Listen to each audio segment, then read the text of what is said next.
Hi there, everybody. Welcome to another episode of the Cloud-Based Mayhem. Got a few things of housekeeping here before we kick off this really good show with Matt Wilkes. It's just packed with super valuable information. Firstly, I wanted to apologize for the irregularity of the shows coming out. As many of you know, I've been on a pretty major search and rescue effort mission to find our friend Kiwi, who I had on the show back in July, I guess early July. He was down with us in Texas flying, and then shortly after that I was up in Nevada with him flying, and then the next weekend he vanished, literally right now into thin air. It's been, as of when I'm recording this, and hopefully by the time this show goes live we will have new information, but this is day, 12 that he's been missing, and I will do a full show on that and what we've learned and the just incredible effort of the community that came together from literally all over the world in this effort to find Kiwi, and all that we learned and some of the mistakes we made. We haven't made many, but of course there always are some. But it was just a monumental effort by hundreds and hundreds and hundreds of people, both financially and online, and the teams on the ground. So we learned a lot about devices and inReach and communications, and we learned a lot about a lot of things. And some of this was, we learned a bunch about major search and rescue effort when Guy Anderson disappeared here in Sun Valley in the 2012 PWC.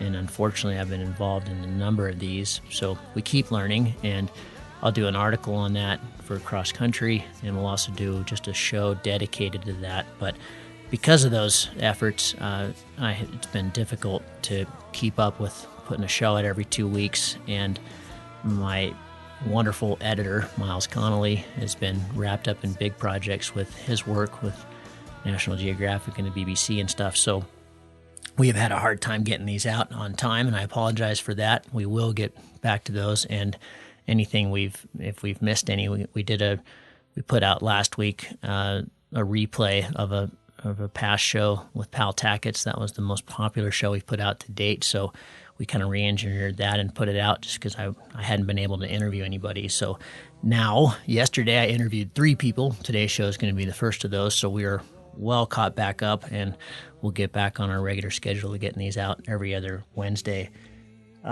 New swag. Got some fantastic recaps. They have really redesigned their trucker hats, Annika, and the hats that we've got right now are just gorgeous. So check them out if you go to our store on cloudbasedmayhem.com. And I've also got a whole new box of shirts from Patagonia that just came in. Got some new models, the new Fitzroy. These are all 100% organic, fair trade, low water use. They're terrific shirts. People really digging them. And we've got some new tank tops for the ladies, and I invite you to go check those out. Also some Up High Endurance, I think they're called. So these are kind of cool new models, and they're new stuff and in great colors, so check those out. It's a wonderful way to support the show. I also want to just mention that if you have interacted with us in any way in the last 7 years that we've been doing this, you should have an account to access all the bonus material, whether you contribute to the show or not. If you contribute, for sure you do, but if you've bought any swag or sent us an email, all those have to be done manually, and certainly I miss some of those. And if you can't afford to support the show, I totally get it. You don't even need to explain yourself. Just send me an email and say, hey, I want to access the bonus content, and I will set you up with a lifetime account, and hopefully someday you will be able to support us. And on that note, I really appreciate that, I thought that when COVID hit, we were going to be in real trouble. Certainly my business is still totally on hold and in serious trouble, which is my main source of income, and that just evaporated in March. And I thought that the same thing would happen with the podcast, and it's been the opposite of that. People have been really generous, and our contributions are at an all-time high, and I just really appreciate it. And they just kind of keep trickling in and keep going up, and that makes me feel really good about what we're doing here. And I just appreciate that you appreciate what we're doing. So thank you very much for that. As always, all we ask for is $1 a show. It's kind of like a magazine subscription. So if you're getting something out of it, we appreciate you helping us out. Thank you. This show with Matt Wilkes. Matt was on the show about 3 years ago. He took what we were calling the master's class, and it was kind of a bivvy oriented class, a single day class up at the lakes at Jockey's place.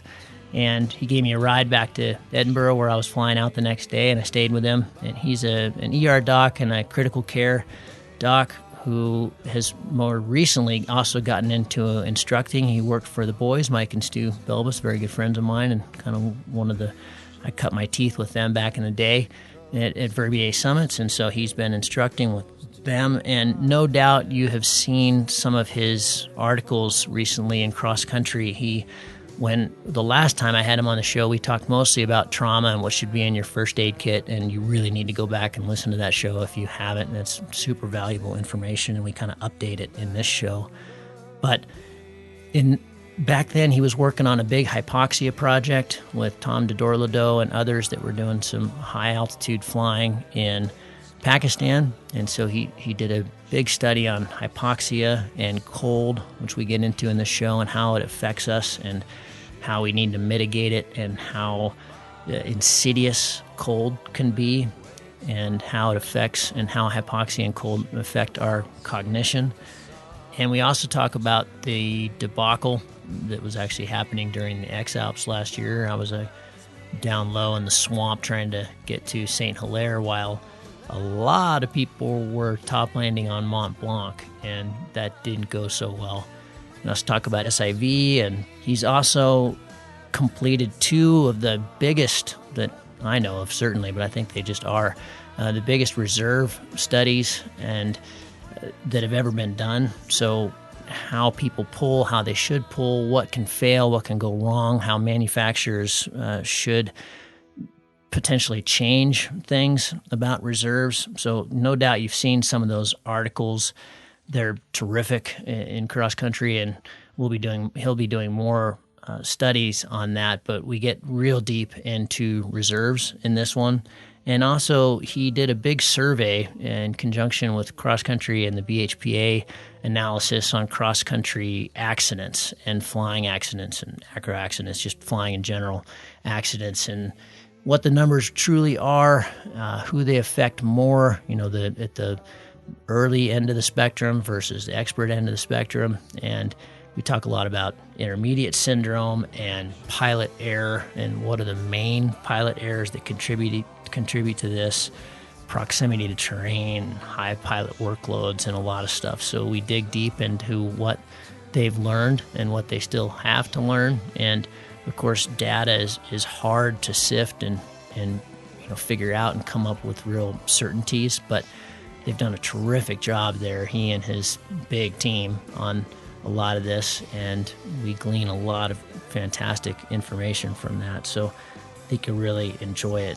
And then finally, we re-tap back into his first aid, the talk that he gave with us 3 years ago, and his what should be in your kit, and how he's maybe honed that a little bit. So a lot here. This is a long talk, but there's tons of great information. I think you'll really enjoy it. So please enjoy this talk with Matt Wilkes.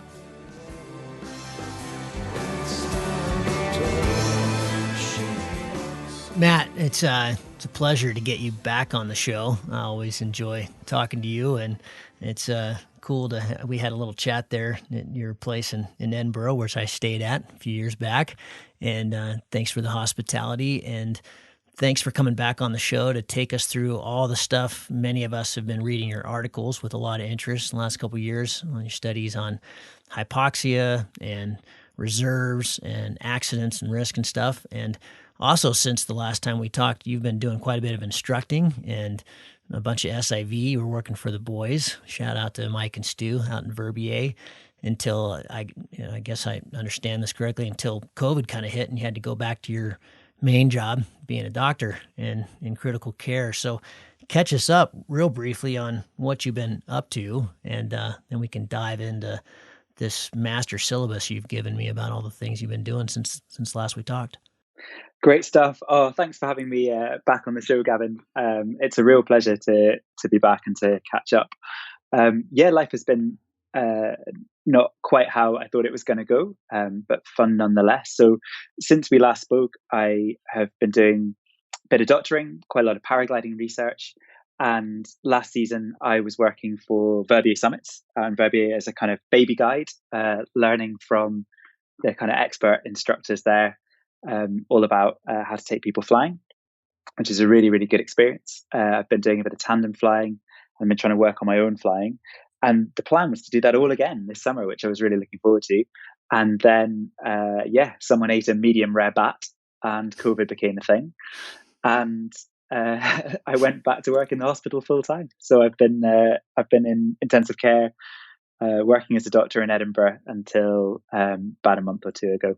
And I think, I mean, this is of course a free flight show, but paint some color for us on what you're dealing with there in the UK, what that's looked like, because we're all bombarded with many different things in the media these days, and trying to stay clear of politics here. But what has it been like for you in the ER, and what are you seeing on the ground? It's been interesting on a number of levels. I think when COVID first started, I was living out in Verbier over through the winter. My wife was teaching yoga there, and you heard about this virus that came from China and then went to Italy, and it was like everything had a half life. We're like, okay, well, we should be able to stay till the end of the season, and then it was until next week, and then we read, oh, actually, we need to be heading back to the UK in about 8 hours' time. So we packed up the car and we drove. And going through France was very, very interesting because they had locked down quite aggressively. There was police on the streets. You need to get papers from the town hall to be able to travel. And then we crossed back into the UK and it was like nothing was going on. Everybody was still in cafes. Everyone was still kind of moving around. There was no social distancing. And this was back in March. And I think that initial complacency bit us in the ass. And so when I got back to Edinburgh and started working in critical care again, we were a little bit behind London. So we were actually pretty organized. We had a bit of time to prepare and we were never overwhelmed. But when I talked to my colleagues in the hospitals down in London, where they were hit pretty hard, not as hard as the States or Italy, but they still had a good session, they really felt the effects of us delaying things like lockdown and social distancing. For us in the hospital in Edinburgh, it was, as an individual doctor, I was very glad to have the opportunity to help, to work with my friends who were full-time in the hospital side by side again, and to look after people. We had to triple the capacity of our ICU. The hospital was pretty much exclusively filled with COVID patients at one stage. We were very lucky that we never ran out of resources or staff, but there were points where we thought actually this could get pretty serious. And so I realized the lockdown's been very controversial in different parts of the world, but I was pretty happy that we did it. I think we averted something pretty big and pretty awful. We did it late, but at least we did it. And how do you see, my good friend here who I had on the show back, when right before we went into lockdown, so when this thing was kind of just maybe a week or two after it was declared a pandemic in March, Terry O'Connor, who's an ER doc like yourself, and has been kind of the face of handling the COVID here in our community, our little town in Sun Valley. What he keeps impressing on me, when we go have a socially distanced dinner together or something, is that there's still a lot the community and the science side, the epidemiologist side don't know about it. How do you see this playing out for us as a community in the world? We're learning all the time, and it's amazing. I think we're very fortunate in Edinburgh that we have one of the main centres of learning about COVID. They do a lot of large scale research, looking at population trends. And it's amazing how much work those guys have put in and how much more we know about the virus in terms of who it affects and how it presents than we did in March, when really it was kind of feeling our way fairly blindly. We now have some promising avenues of treatment using steroids and other things. But really big thing that we need is a vaccine. And on my radar is the fact that we're now going to start to come into flu season, and how the countries manage flu, which can present a little bit like COVID and also puts a burden on the health service, and COVID at the same time in the run up to mass vaccination, I think is going to be very tricky. And I'm slightly wary about how the next few months are going to play out. Yeah. And you were saying before we started recording that, if the stage 3 trials go successfully and, a vaccine is produced sometime early next year, that, it's still going to take, it sounds like, quite a while. It might be 2022 before you have enough people vaccinated that we can, more easily jump on airplanes and travel around. Yeah, I think so. I mean, one of the joys of paragliding, as you hear on your podcast all the time, is it takes us to some really interesting places, and we get to know communities that often you don't see, be that in Nepal or be that, Vida Cauca in Colombia.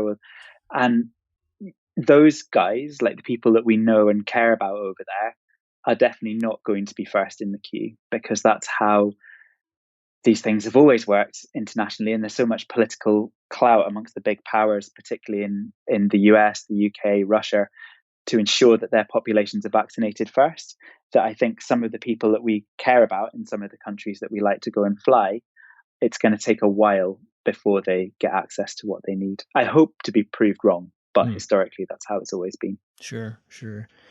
Okay, well, moving on to, I wouldn't say, totally more positive subject, but, we've got a lot to get through here, and it's good to have your insight into that. And obviously we're still got a long way to go. That's what it feels like, certainly to me.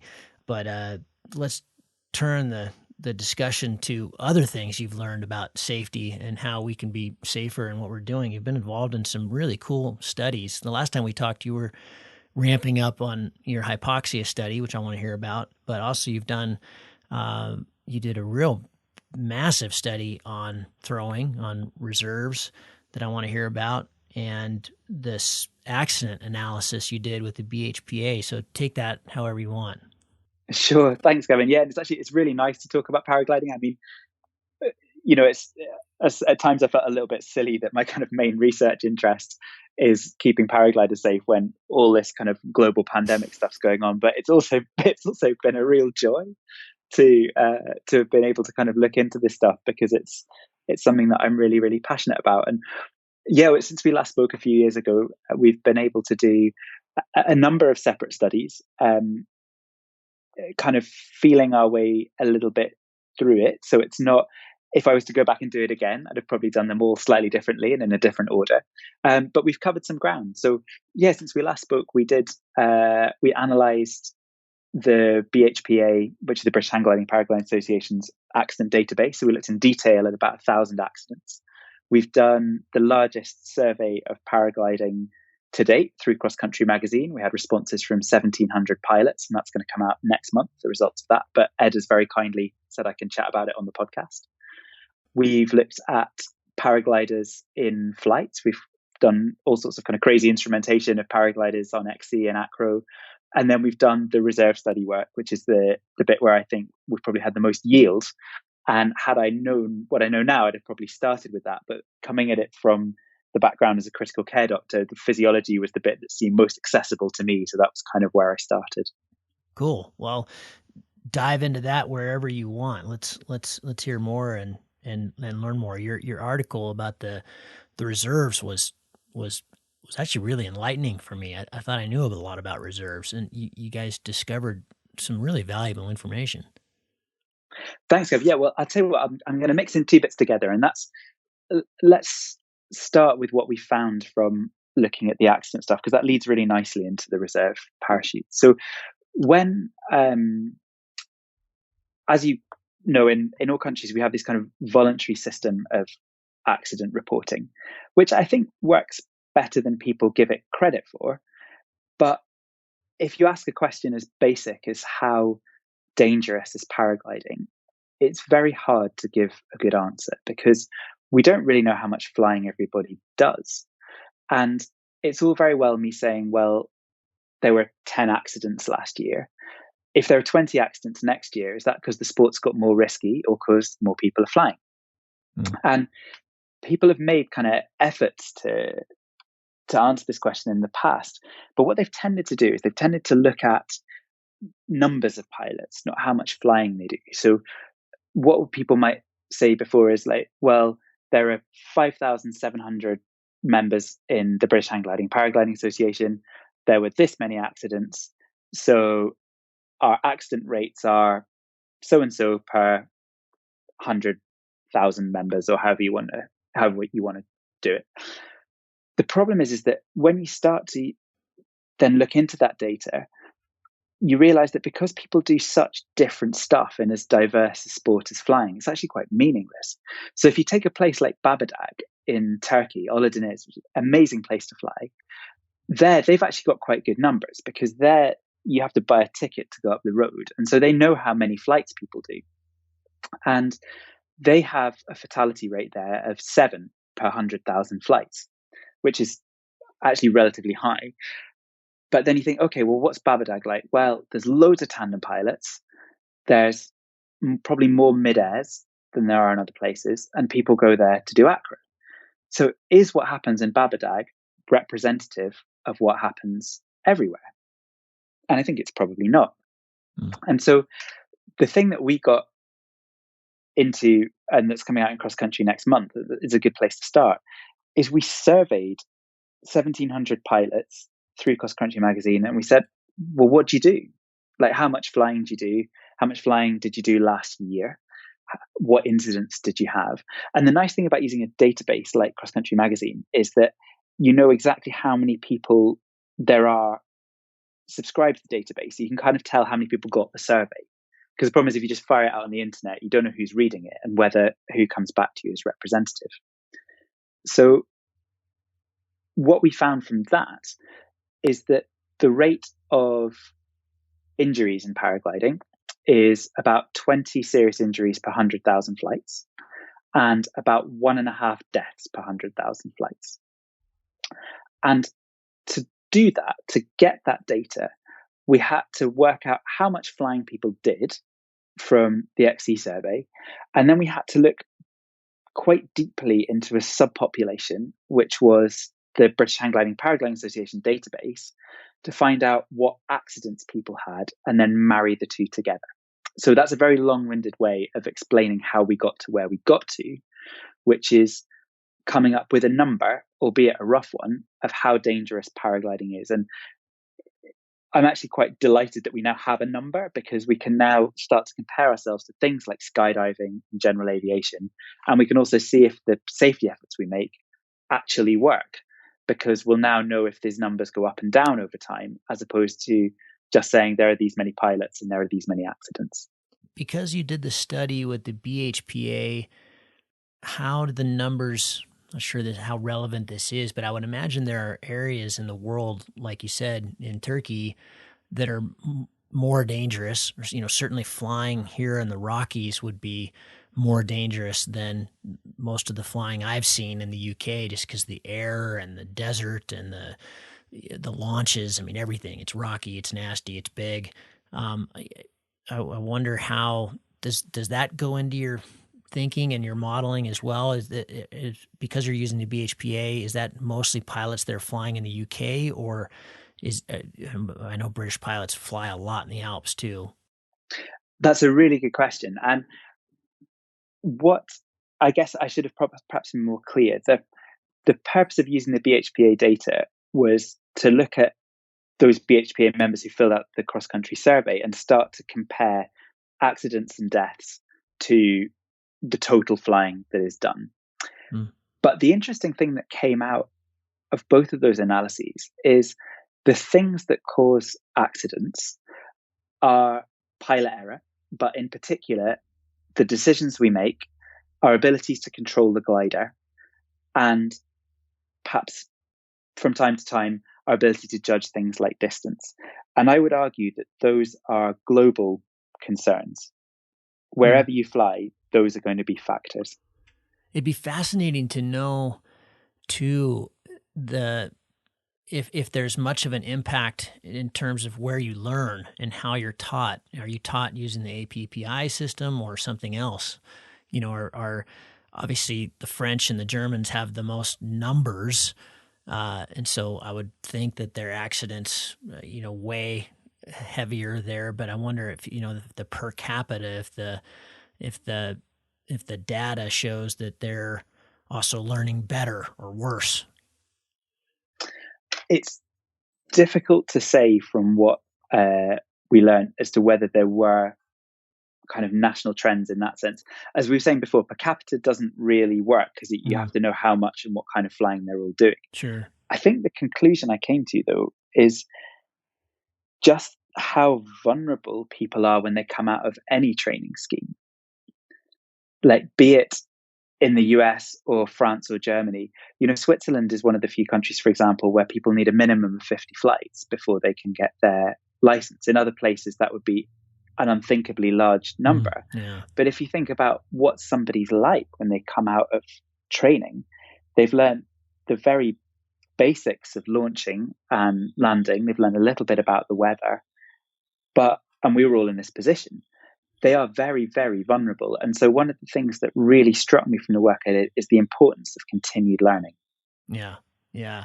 Well, let's dive into some of the takeaways other than, that's a great one. Well, first, how do we compare to some of the other sports or high risk sports? And then, let's dive into some of these takeaways. What'd you guys learn? Sure thing. So, in terms of like those broad numbers that I generated, it makes us about twice as risky as skydiving, and about twice as risky as flying a light aircraft. Those are very rough numbers, and there are big confidence intervals. So there's a big spread in which the true value could lie. But we're roughly twice as dangerous as those things. I don't want to get too fixated on that, though. I wanted those numbers because it's a start in terms of us growing up as a sport and comparing ourselves to these other disciplines. But as your podcast really ably demonstrates, the number of people you've had on there, what really matters is why these things happen. And I think the takeaways there for me were the gliders just don't break. Like, we misuse them, but they don't break. There was about between 3 and 4% technical error rate in all the stuff that we found. Everything else is us. Like, we do the crashing, not the gliders. Sure. And I know that's not particularly new, but some of the extra bits of light I can shed on that are really, we have two big areas of weakness: the decisions that we make and how we control the glider. And that feeds into two things, really. First of all, in terms of how we compare to other sports or other forms of aviation, those are the things that we do wrong in other forms of aviation too. So even in commercial aviation, it's still the decisions we make and how we control the aircraft. It's not technical. It's not stuff going wrong. It's not technical, but it's not being drunk. It's not being, it's not being reckless necessarily. It's making bad judgments with the best of intentions. The other things that I was able to kind of pull out of that, though, is there are times of high pilot workload. And I think we know this intuitively, but I think it's something that we really need to think about when we train. So in particular, takeoff, flying in dense traffic, and being close to terrain, which we are almost all the time, especially in Scotland. Those are times when we are vulnerable. The other things is that when we find ourselves in times of glider instability, once rotation starts to be a factor, that's another time where we become vulnerable again. And that was one of the reasons why we did some of the reserve work the way we did. And the other thing that came out of that data is that reserve parachutes are massively underthrown. Yeah. And I think these were the key things we pulled from that analysis. And what did you discover? Why? Because I know we're going to get into the reserves pretty deep here, but in my experience, I have seen hundreds of reserve deployments, and I don't know that I've seen any accidents from any of them. Maybe other than a sprained ankle, but I've also seen a lot of people not throw, and those almost never go well. And so, why aren't people throwing? Just to kind of actually put a number on your first point, because that's something we can now do from the work I've done. I calculated that you had a roughly 50% reduction in chance of injury if you throw your reserve, even if some of those are thrown low or they tangle. I mean, it could not be clearer. You just got to throw it. God, I'm surprised it's even that low. I would have put the number at almost 100. Yeah. But I think the thing is I included when I included ones where they chucked it at 20 feet. Right. Sure. Or where it was tangled. It's just that global, if it comes out of the bag, no matter where you are, it is very likely going to help you. And I think that's a message that needs to be drilled home. So why don't we? The key question that you asked. I guess let's look at the whole process and let's work backwards. So throwing a reserve at its most basic is grabbing the handle and getting it out of the harness. But then going back one step, it's realizing that you need to stop trying to fix your wing and switching your mental program into now it's time to throw mode. I think that's where the problem lies. I think that's why people don't do it. And whether that's because they lose altitude awareness or whether that's because they simply lose the ability to access that mental program of how to do it under stress, I think is still something that's not proven, but I think it's a mixture of both. And the reason why I think it's that is if you look at skydiving as an example, before automatic activation devices came in, these things like Cypresses that chuck your reserve parachute in skydiving if you're traveling at a certain speed below a certain height, there were examples of experienced skydivers not throwing their reserve parachutes. They'd just freeze. They'd have a main malfunction and they'd hit the ground. What's called a no-pull fatality. And when you then look at something like helicopter underwater escape training, which is something that you have to do if you want to work on the oil rigs around the world, where you basically get put in a helicopter, flipped upside down, dunked in water, and you have to get out. Some people, if they've been told what they need to do, just can't access that bit of their memory. And I think that reserves form such a small part of our lives as paragliders. They're very rarely thrown. Students come out of school not really knowing much about them. And yet, actually, there's this life-saving tool that we just get told about. But if you look at this other stuff, you look at what happened in skydiving, you look at what happened in the oil rig or the oil industry, like, you need to live and breathe the fact that you have a reserve. Yeah. You need to know how it works. You need to chuck it in practice. Even if, you don't have the opportunity to do that, you need to hang up your harness, attach the reserve handle to a cushion instead of reserve parachute and chuck it and chuck it and chuck it. Like, know the force you need to pull, the direction you need to pull, how hard you need to pull it. I'd love it if students, when they were in school, when they finished their training, they were hung up in a hang point in their harness and they went through those drills too. So they didn't become afraid of what was involved. It's that level of familiarity and understanding. We need an order of magnitude more if we're to actually make use of what we have. It has to become like our pre-flight checks, doesn't it? I mean, I love what Theo said. And like you said, I mean, none of this was part of my initial training. No, you have a reserve. That was kind of it, or here's how you throw it, And, what Theo says with the acro guys, because they do it so much and then it's just part of their repertoire is, first it's a mindset. First, before every single flight, you have to, I am willing to, this might be the day where I have to throw my reserve. I'm going to throw my reserve if, and then The second part is just having it totally, I mean, that's part of your, like your pre-flight checks. Every time when I get off the ground, that's the first thing I do is, well, not right off the ground, but once I'm safe is, reach down and practice it. Because the other thing too is these days many of us are flying with different gear. I've got my comp gear, I've got my X-Alps gear, I've got my acro gear. The first time, my funny story about throwing my reserve when it wasn't attached to me, I had 2 reserves in that harness, but I wasn't used to flying that harness. I didn't think about that until I saw my first one flying away and started laughing at myself. Going, wow, that's interesting. And so, we can't rely on luck, but it's the mindset, it's having it down. Theo talks about like every single time he has to go down his leg and right, it's right there, down his leg and right there, down his leg, right there. It's because every harness is a little bit different. You have to switch your mindset. Okay, my X-Alps gear, I've got 1. In my comp gear, I've got 2. That's a good thing to be practicing. And then that situational awareness is really hard for people to just, you can't tell somebody that on the ground in an instruction thing and go, remember to look at the ground. It takes SIV practice. It's like you said, it's training. It's training. I think there are so many good points in what you just said, Gavin. The 2 that I think are really worth picking up on are what Theo said about really visualizing the circumstances in which you might need to throw it. And the other is standardization, swapping gear.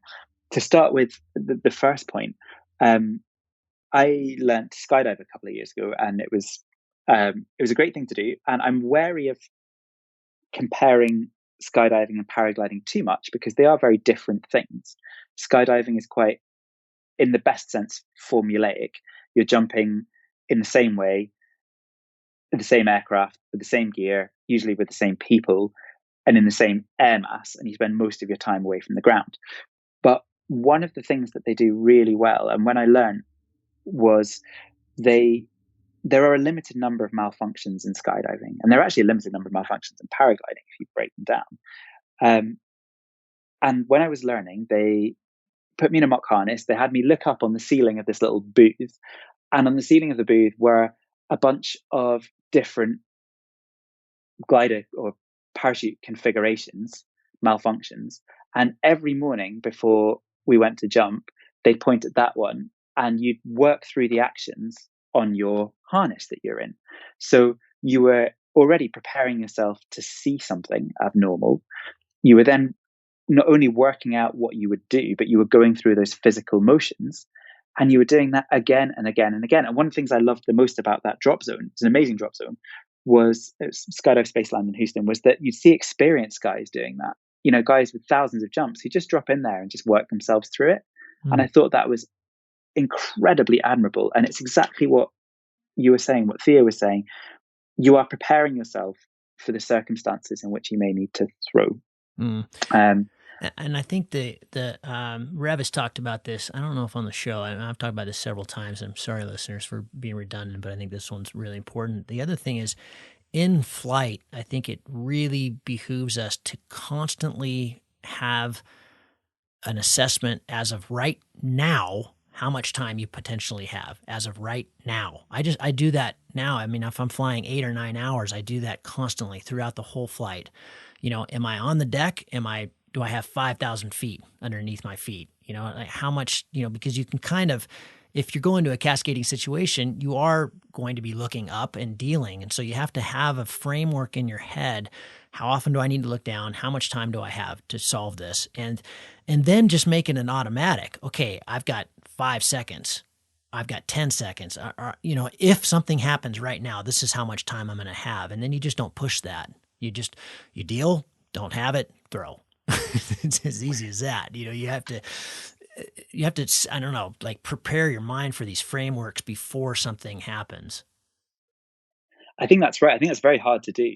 It is hard to do, but it's like everything. Yeah. It's a habit. If you start just doing it in the air while you're constantly just checking in with it, it's kind of like a check-in. Okay, I've got a lot of time to deal with this. I mean, it also helps me kind of deal with fear. There's not really, even if the air is really hairy, there's not that much reason to be all that nervous if you've got a lot of ground clearance. If you've got a ton of margin, you're pretty safe, really. Like you said, the glider's not going to fail, and so you've got time. Versus you're scratching out on a windy, ridge line. That's a totally different ball game. That's an instant throw. Something goes wrong, you're throwing instantly. You're not trying to recover that. Absolutely. And I think that's a great way of approaching it. To add a nuance to that, there was one of the coaches in the club in Scotland, he's been flying a long time, used to be a nuclear safety engineer, a guy called Dave Thompson. And he used to always say, just put numbers on something. So I like your idea of 5 seconds. And he would do it on everything. He'd do it on wind, on comfort, on everything. He's like, just start to calibrate these things. And so I really like your idea of saying, I've got about 5 seconds, or I've got about 10 seconds. Something like that, I think, is probably a more approachable way of doing it. Yeah. Just because you're going to be, obviously you're going to be very busy. Your mind's going to be working on overload trying to solve this problem. And I get that. I mean, it sounds absurd, but I get that people can lose that ability for situational awareness, and you just go all the way in without ever even thinking about it. And I think that's true. And I think people, when they're very stressed as well, they lose the ability to innovate. So one study that was quite well done, again with the helicopter stuff, was they worked out if there was a problem, how long does it take someone who's stressed to come up with a novel solution? And the answer is about 10 seconds on average. And we actually saw that on the first reserve study we did, where we sent 55 pilots down a zip line. We had one chap who he grabbed his reserve handle, and he also grabbed his stirrup. So when he pulled the handle, it could only come out, a few inches from the harness. And he looked at it, and he just went down the whole zip line, just looking at it. And this is an experienced pilot who, when told what had happened, was like, well, of course, I just needed to let go of the stirrup, or, I need to pull the package or something, but he just looked at it and he froze. And the other behavior that you see quite often is what's called perseveration, where people just do the same thing over and over again. Right, expecting a different result. Yeah, exactly. And people can't innovate. And so that leads into two things, really. The first is that the kit has to work, and it has to be as fluid as possible.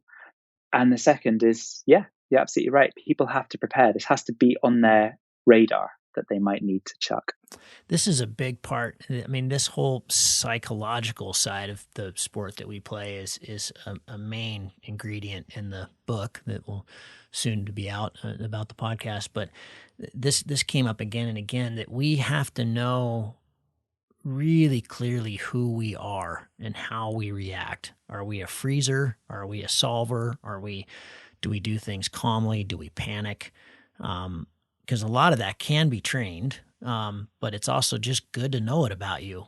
How much, and we're going to get into passive safety here, but how much do we have to rely on passive safety versus getting things done? Out of interest, Gav, do you think that is contextual?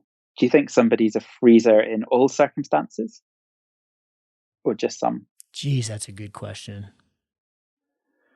I don't know.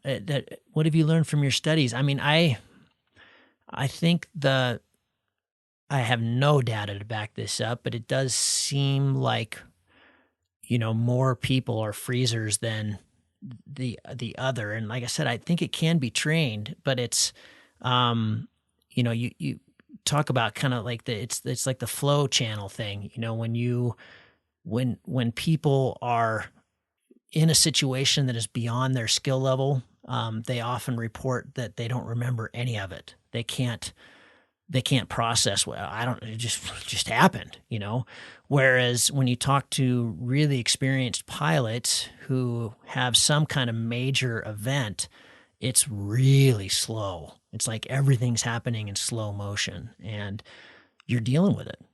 It's not a big deal. You've done it so many times, and you've been through it so many times. So was that person at once a freezer and they've solved it through training and skills, or I don't know. I'm not sure. I don't have enough knowledge about that. Nor do I. I mean, I think from what I've seen in the medical field, it's very trainable. You see junior, very junior anesthesiologists, or ER docs who are confronted with something stressful, and some will freeze, some will work things through. Lots of people do kind of stereotype behavior. They just do the same thing over and over again. It's usually trying to put a drip in somebody because it's a thing they know how to do. Um, but then by the time they've been doing that job, a few years, they're seasoned pros. I think the issue is that flying is, it's the icing on many people's cake. It's very hard to get that degree of experience and familiarity with your hobby. And so I suspect that people who still freeze when they fly, it may be that actually they're trainable and they can get beyond that freezing phase, but it's going to take a lot more hours than they're able to put in.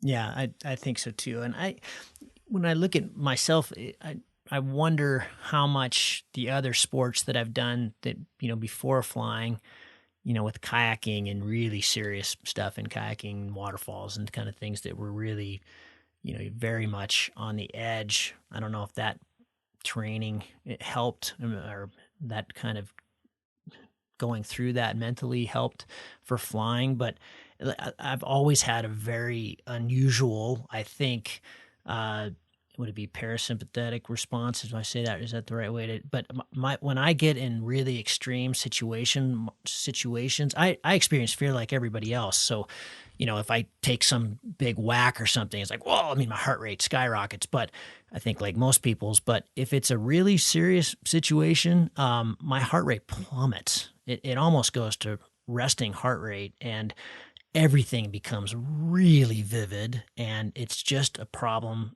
that is to be solved. It's really, and I've always been like that. So I don't know that that's something that training has done.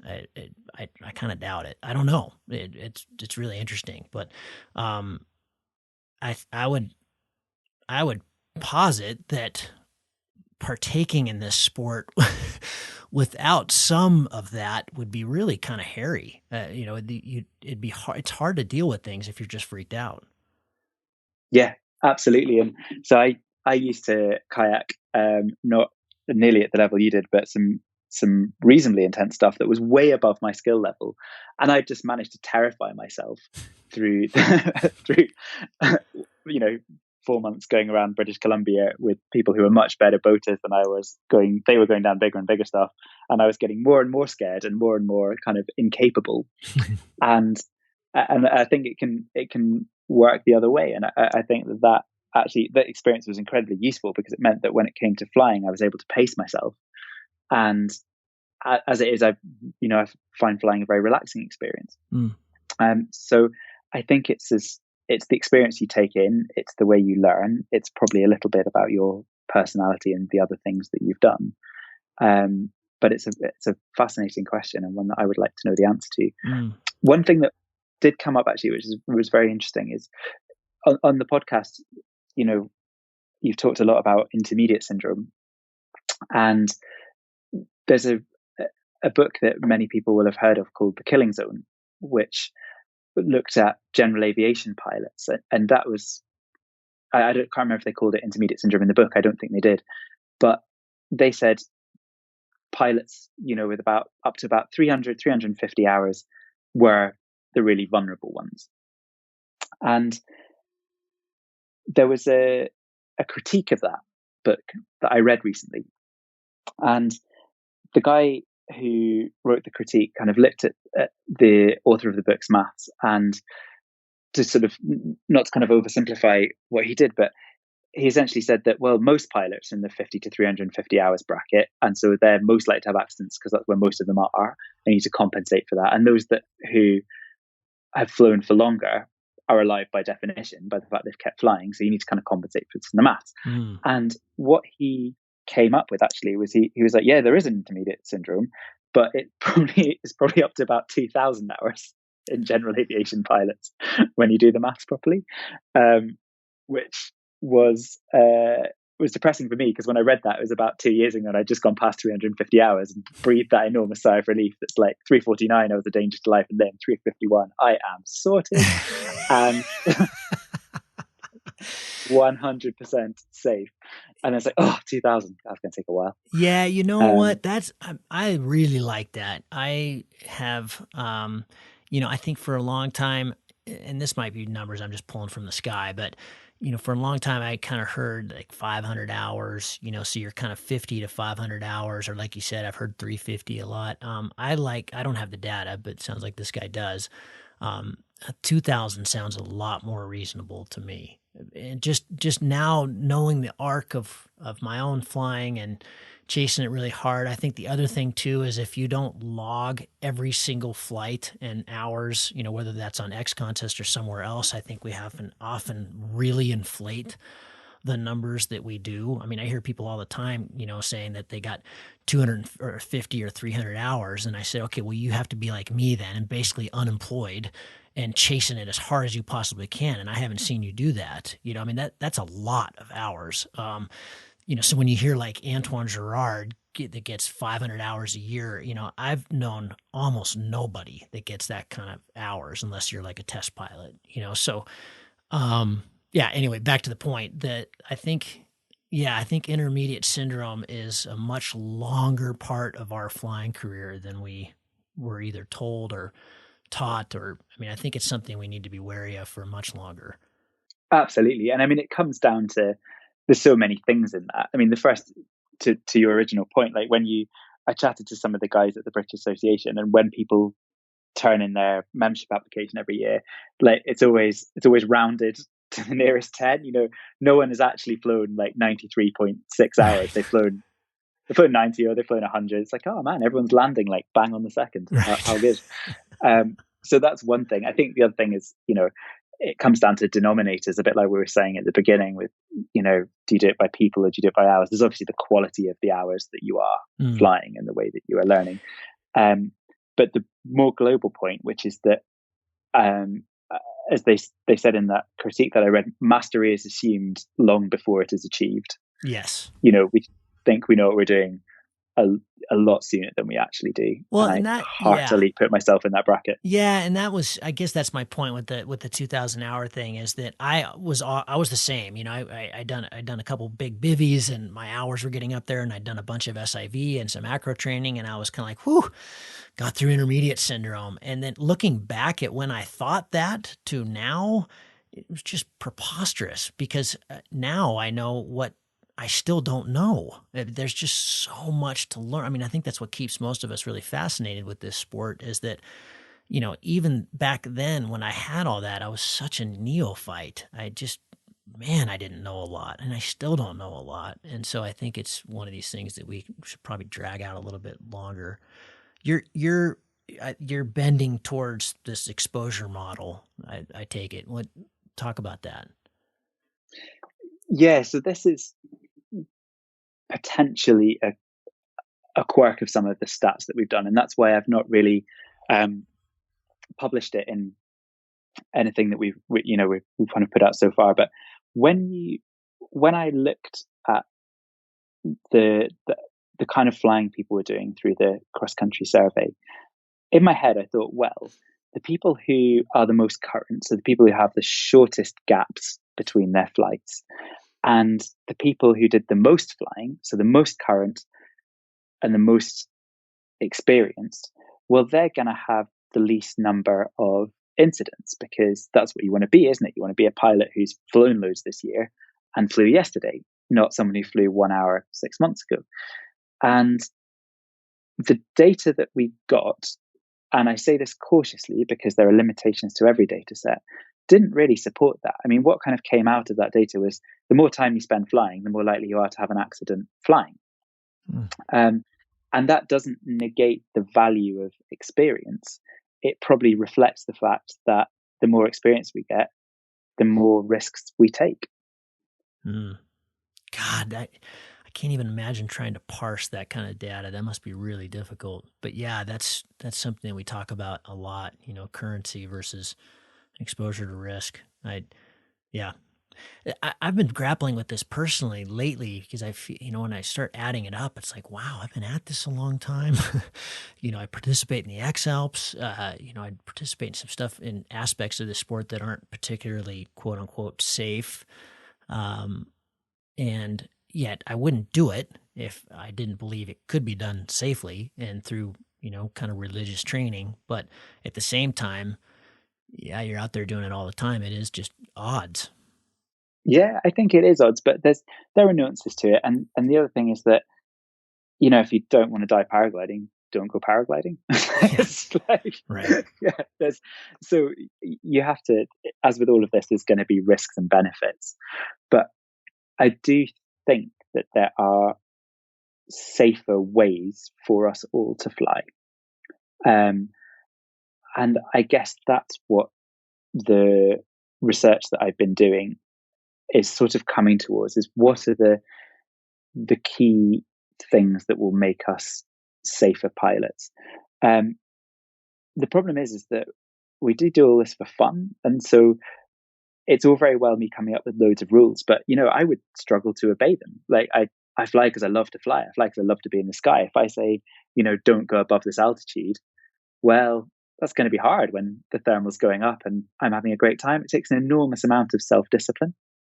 And I think a really great example of that is what happened on Mont Blanc last year.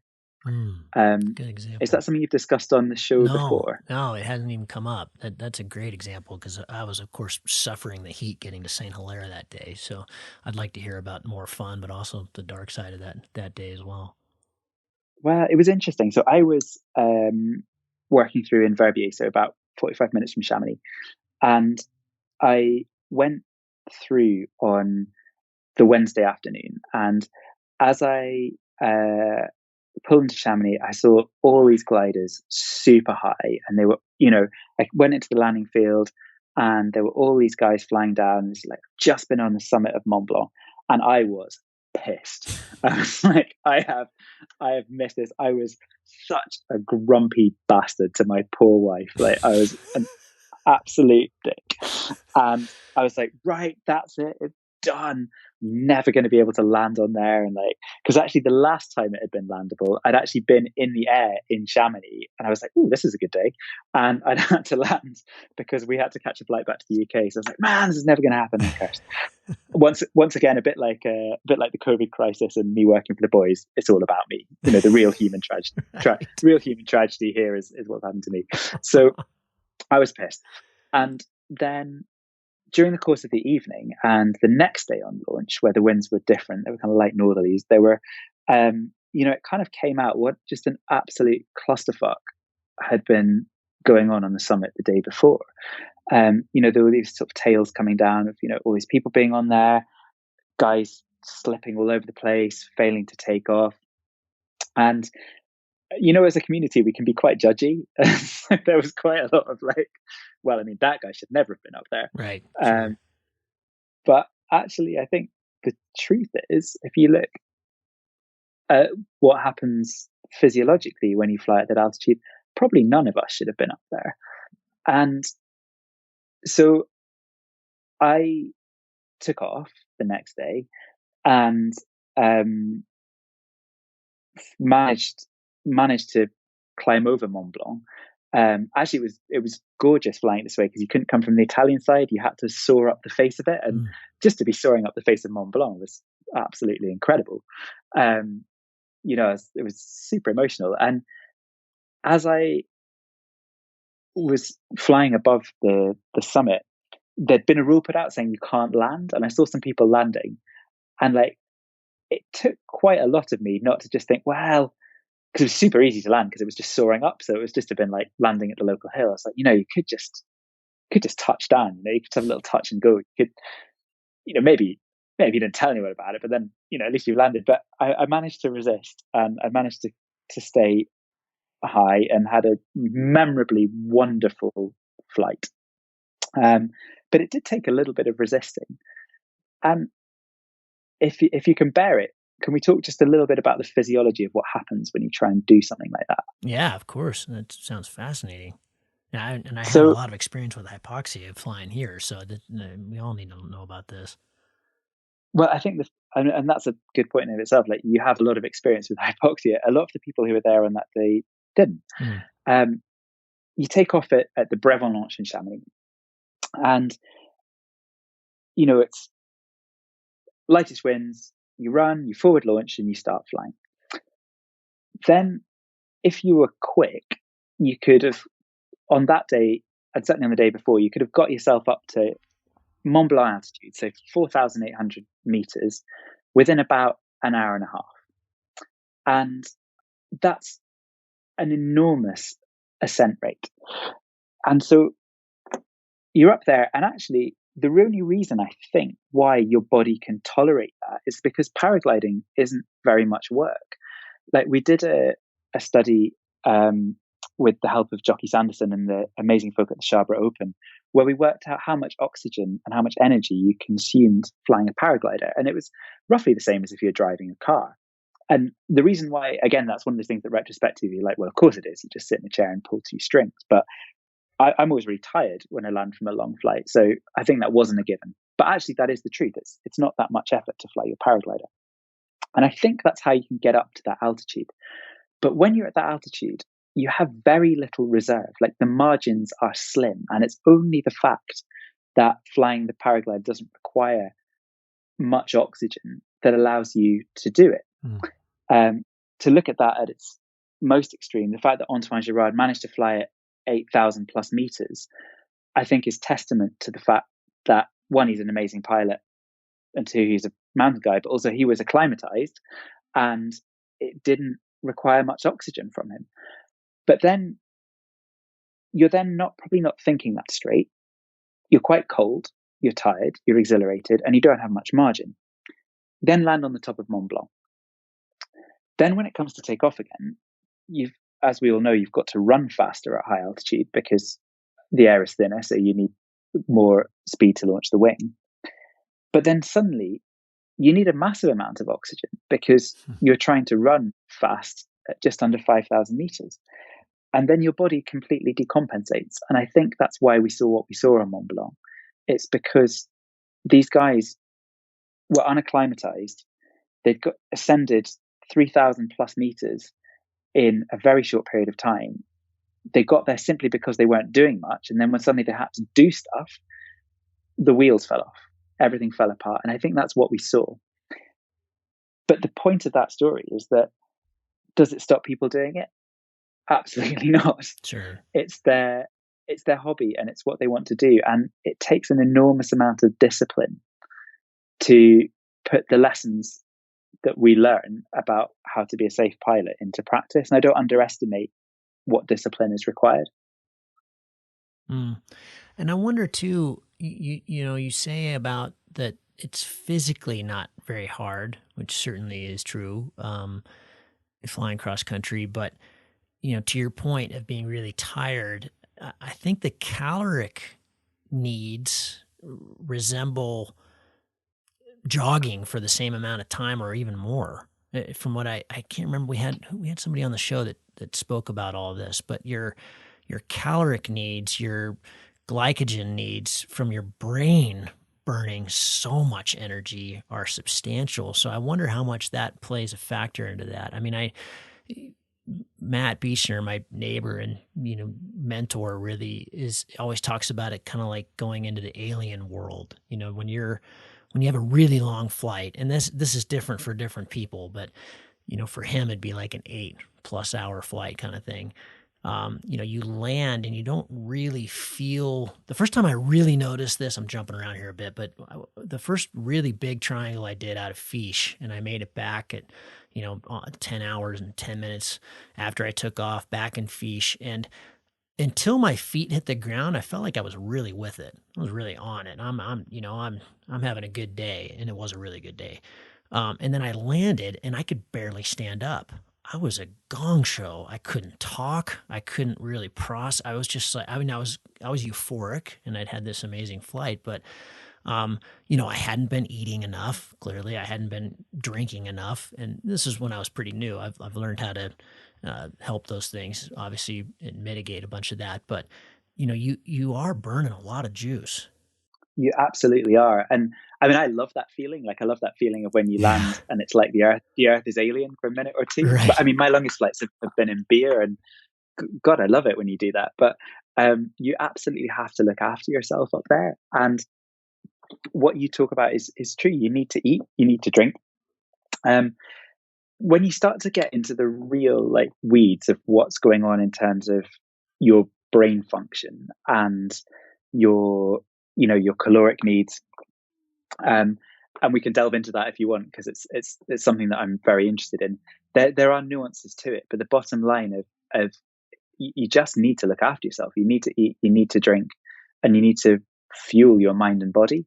Whether it's actually calories in the pure sort of sugar sense, or whether it's some of the other chemicals in the brain that are getting used up, I think is a point for discussion. Whoa, that's fascinating. I've never even thought about that. So you might just be running out of dopamine or something. You might be running out of adrenaline. Yeah, well, it might be adenosine. I think is this is so. Oh, This is you kind of get into the edge of my area of knowledge here, but like, because the way the brain works is it's a great big bunch of nerves that are constantly moving potassium and sodium ions around. That's how the brain works, and thinking hard doesn't necessarily require much more movement of those things than's already going on.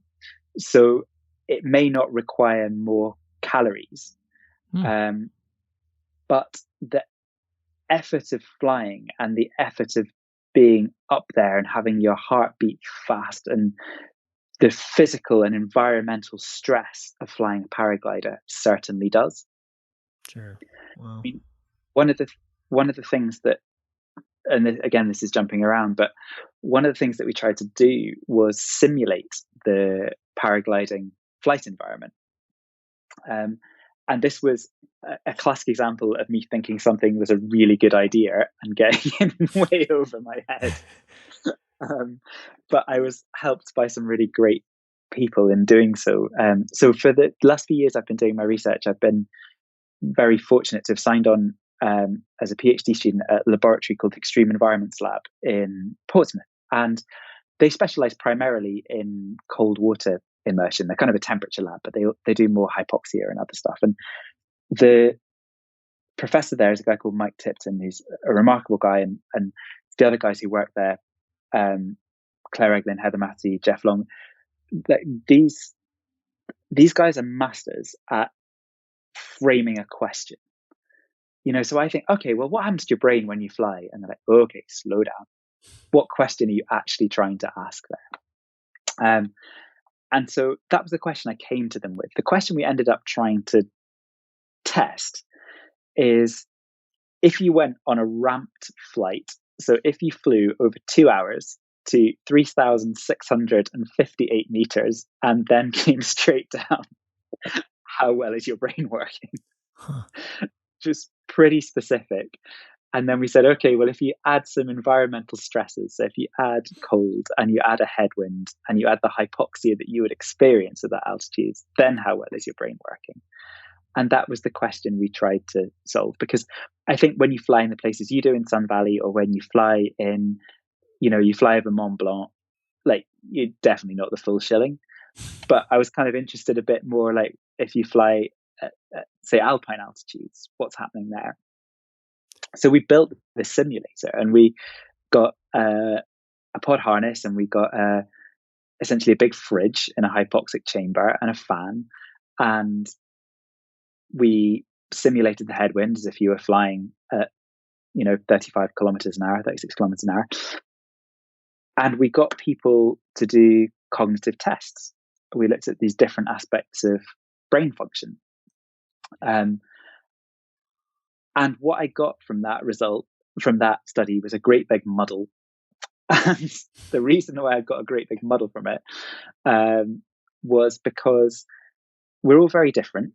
So what physiologists would call inter-individual variability, there's a lot of it. And when you look at cognitive function, particularly, we really vary in how things like hypoxia and cold affect us, except in the broadest sense. Some people get a bit better with a little bit of hypoxia and a little bit of cold. Most people get a bit worse. Then, because it's a simulator and it's really hard to do and it's really faffy, we were able to test 20 people, 10 in the sim, 10 as controls, which isn't very many when you've got all that vulnerability. And then you say, okay, well, I'm doing all these cognitive tests. If my guy doesn't do so well on this puzzle, what does that mean when he's trying to decide whether or not to land on Mont Blanc? can I link the two? I don't know. I don't think you can very well. And then there's the last problem with simulating anything, which is it's not scary being in a simulator, and the decisions you make in a simulator don't matter. You know, you lose the game, but you don't lose your life. That's a huge component. Yeah, I hadn't thought Isn't about it? that. Yeah, of course. Exactly.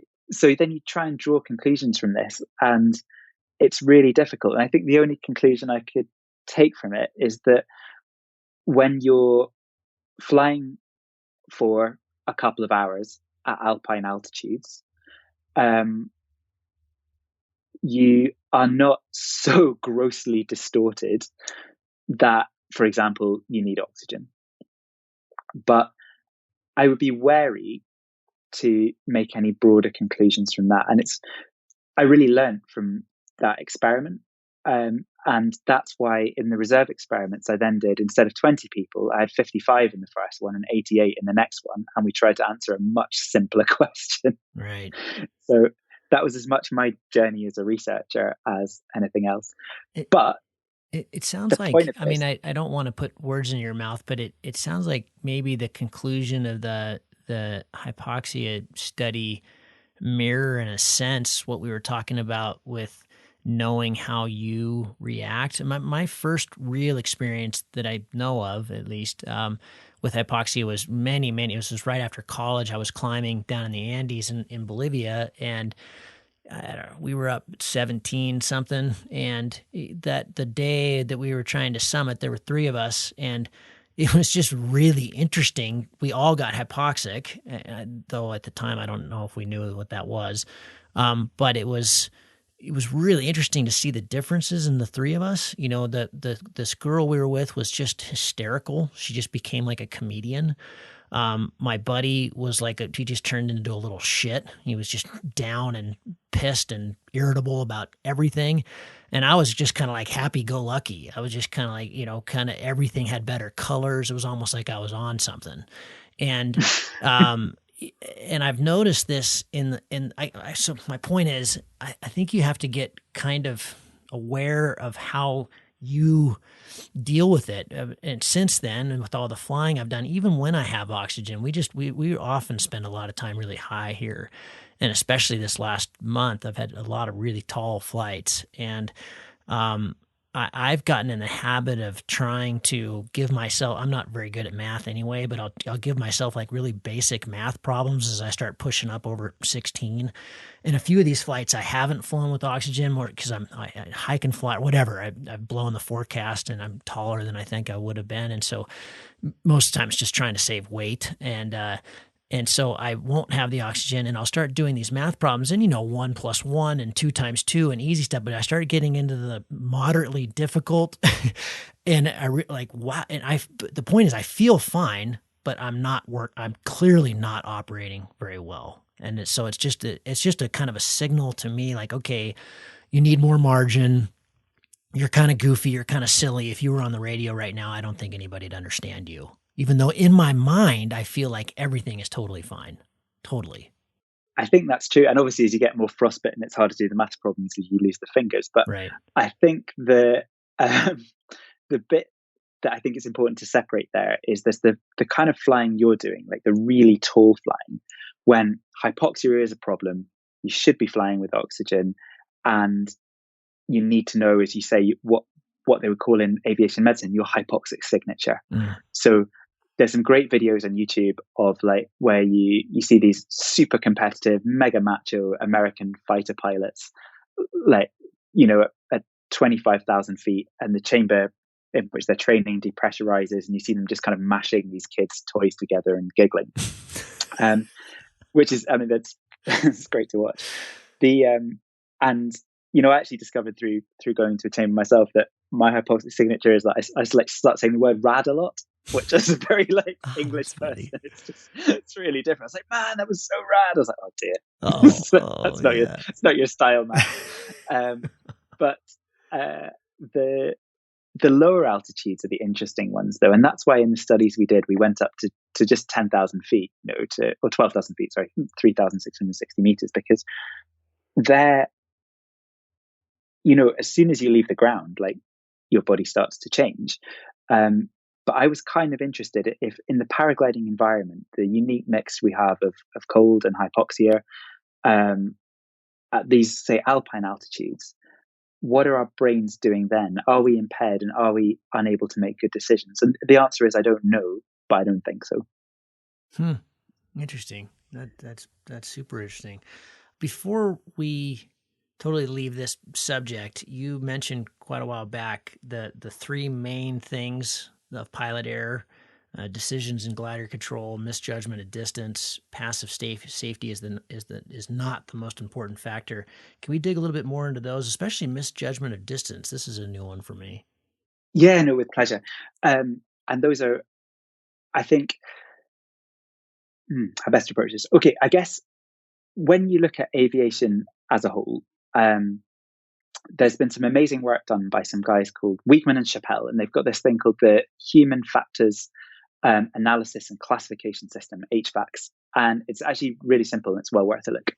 And what they do is they have this big tree in which every error, say a skill-based error, which is, do you turn the glider left or right? Do you move your airliner where it needs to go? Is at the root of this enormous tree of different influences. But when they put all their findings together, initially for military aviation and then for commercial aviation, then for general aviation, they found that it was well-meaning wrong decisions and an inability to adequately control the glider or the aircraft under the circumstances that led to the majority of accidents. When I analysed that in paragliding, it was exactly the same.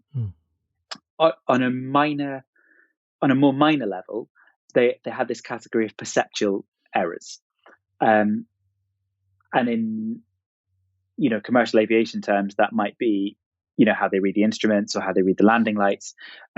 Really, the only relevant one for us was misjudgment of distance. So that would either be distance under cloud, and which I always find really difficult. Like I always think, I've got ages to go, and then suddenly it's all gone white. Or misjudgment of distance on landing. And those kind of perceptual errors are a minor component of what happens to us. There are ways to make it easier, as we all know, fix on a point, or fix on a landmark, or time your turns, all these things. But that's still a minor part. The bit that really matters are the decisions we make and how we control the glider. And so the passive safety is not the most important factor. I think it's, you talk to pilots, and I'm the same. Like, you buy a new glider and you spend ages, you look at Dust of the Universe, you look at the reviews, you're like, it's got this, new, you look at the EN testing, and the gliders are undoubtedly becoming more and more safe if you do nothing. But I think the problem is we do stuff. Yeah. We try and control our glider, we make bad decisions, and we misjudge distance.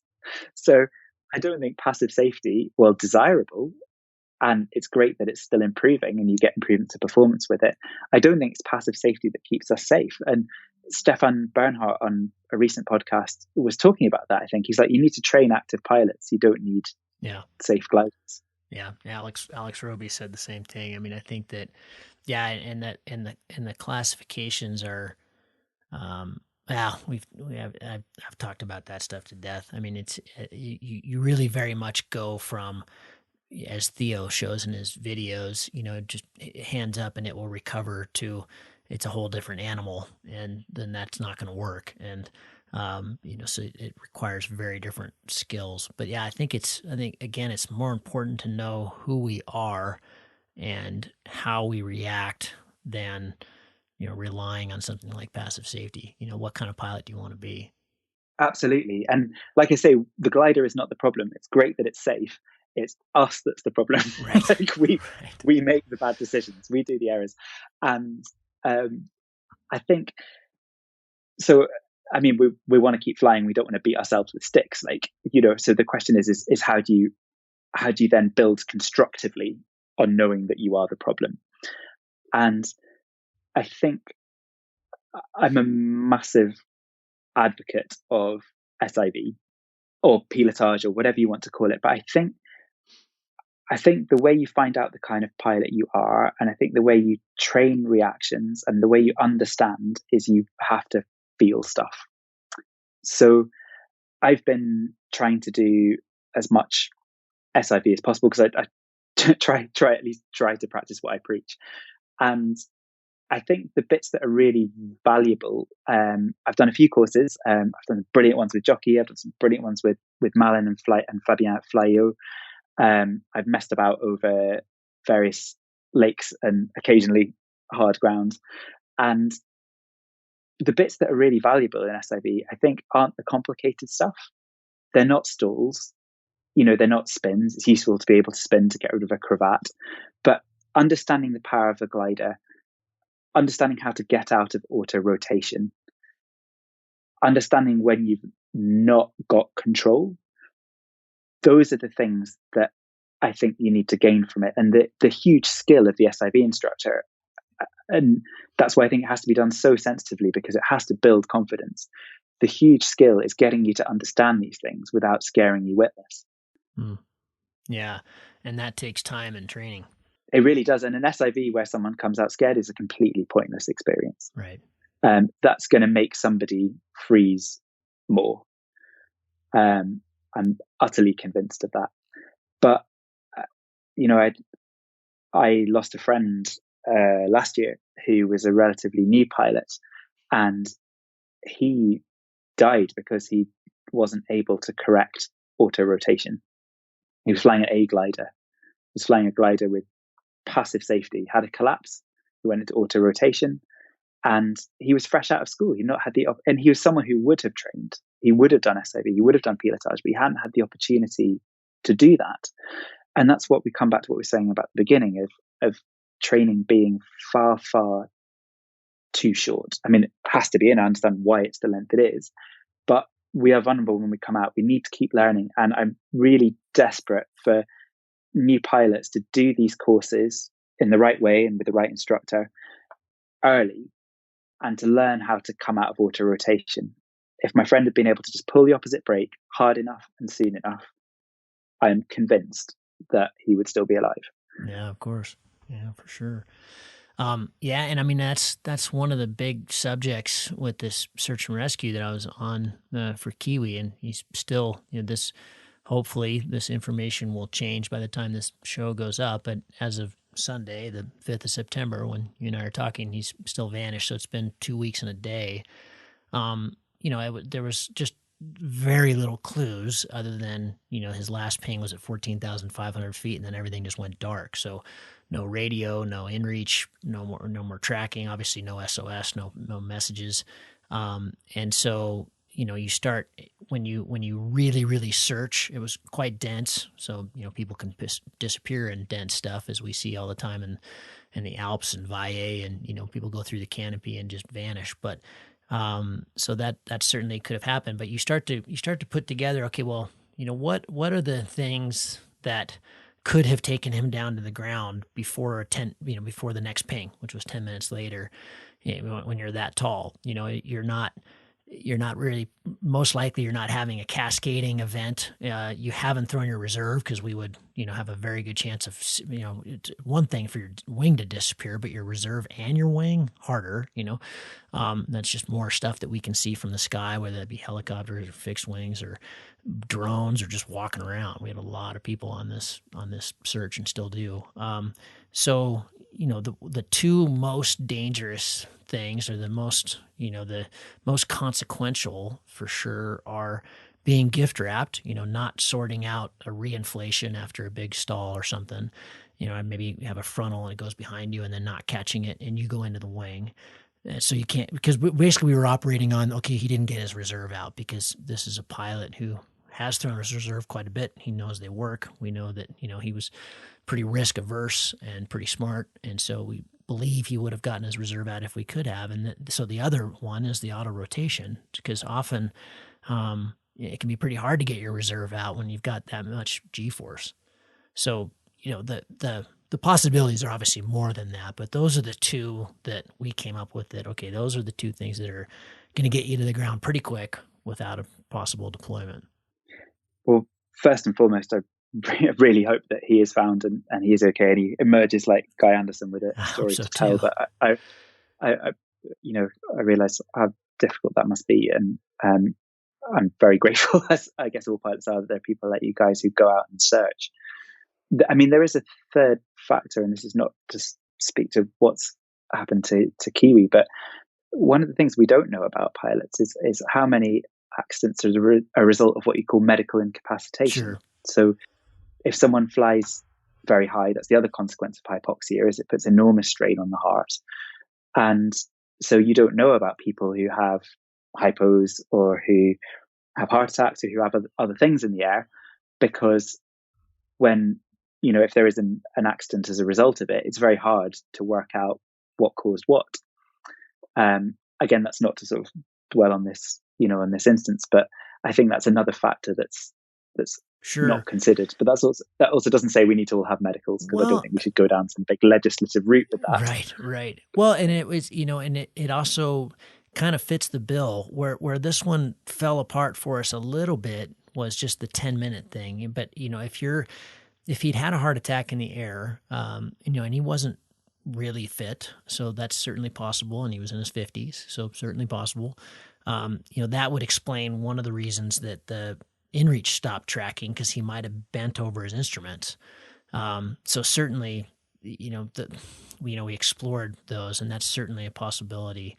The problem then is usually an unmanned glider, unless he had like a big spasm or something and buried one of the brakes, he probably would have flown for a while. There was some wind and he was tall, and I think again the chances are maybe higher to find a person in that scenario than not. But that does explain the potential for the inReach stopped working, because you're over it. Mm.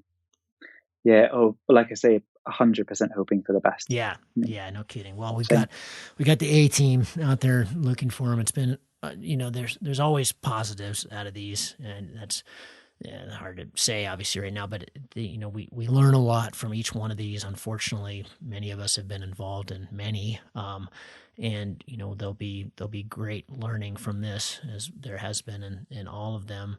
But it's real heartening, I guess. I'm not sure that's the right word, but to just see our community in action, it's unbelievable. He disappeared on Saturday, and by Monday morning, we had just teams around the world, and it's, and I'll do a big article on this, and we'll do a podcast, I'm sure, just specifically about this incident. But it was incredible to just see the organization that's required on something like this, just from the managing the Telegram groups and managing the gear resources and managing the fundraising, and so there's all of that. I mean, I know there's a lot of frustration in our community for people that couldn't be there looking for him, but it's been amazing to see. There's so much that people can do. We've had people working on this all over the world, and it's been invaluable. It's not just for them that makes them feel better that they're helping, but it's actually stuff that we really need on the ground. Studying satellite imagery and contacting military. I mean, it's just, I guess what my point is that our community is way more resourceful than almost any search and rescue team. And we have people from so many different backgrounds that can pull in crazy resources, whether that's Google or satellites or tech or, like I said, fundraising. I mean, that's one of the main aspects of going to look for somebody, is having the money to do it. So, it was, it's tragic, and I do hope we find him, and I hope he's sitting by a spring somewhere. But it's also, it makes me feel better about us as a community, for sure, because it's been really neat to see how everybody pulls together, makes it happen.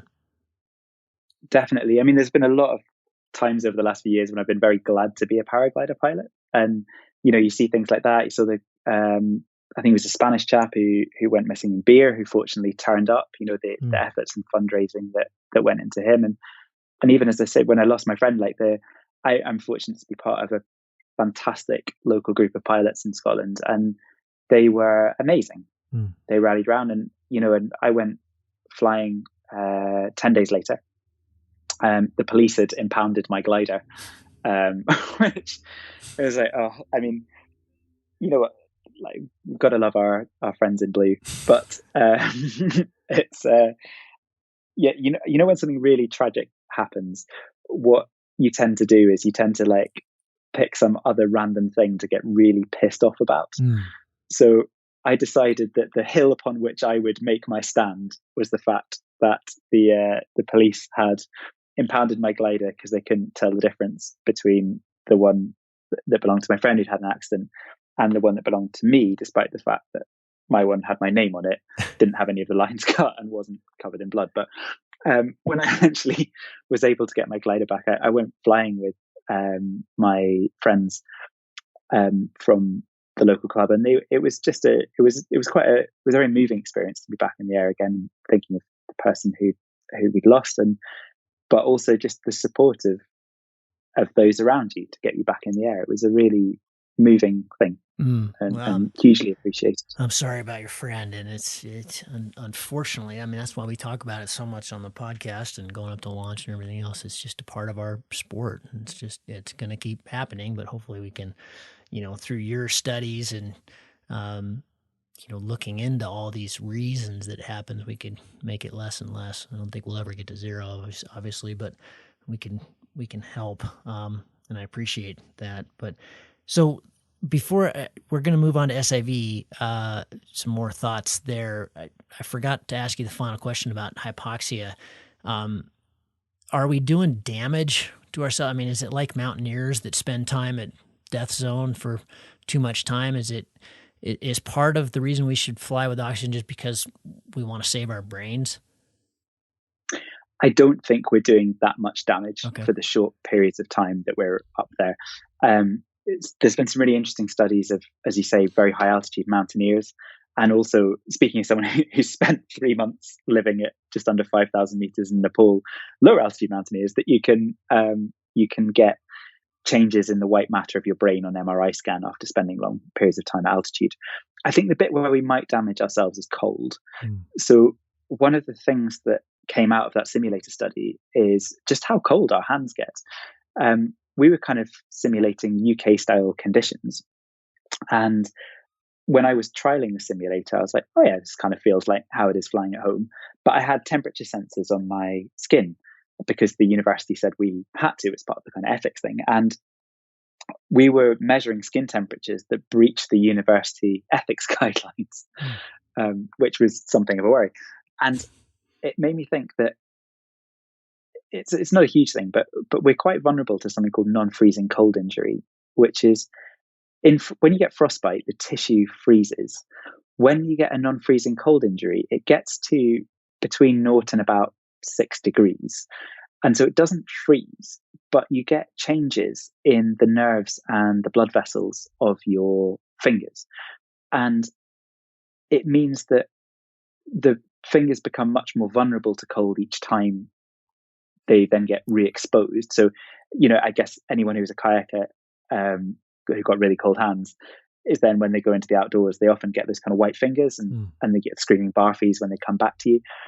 It's becoming more and more recognized, mostly in the military context where this has been well studied, but in the outdoor industry as well, that if you keep getting really cold hands, you can end up with pain and you can end up with loss of sensation or altered and annoying sensation in your fingers. And when you talk to mountain guides and others, this is a bit of a part of life for them, but I think it's something that we can avoid as paraglider pilots, and we should avoid, because I think we are probably damaging ourselves a little bit there.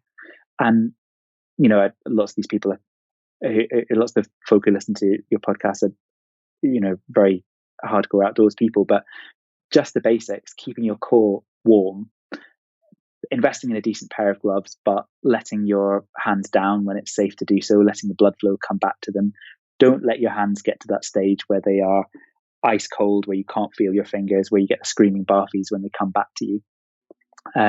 Because actually even that is a distraction. It's something that's going to mentally distract you from your flying. So irrespective of whatever damage you're doing, having very cold hands is going to impair your flight performance. but just, I think, pay attention to your fingers, I would say. Yeah, I can speak to this personally. Recently, this spring, I had a solo flight out of here, and it wasn't a particularly tall day, 13, 14. It's still tall, I guess, for the Alps, but for here, not so. But in spring, it's brutal. It's so cold. And I have tried everything, the heated gloves and the whole deal. And I was really well dressed, and I had the heated gloves, which in my opinion just don't work.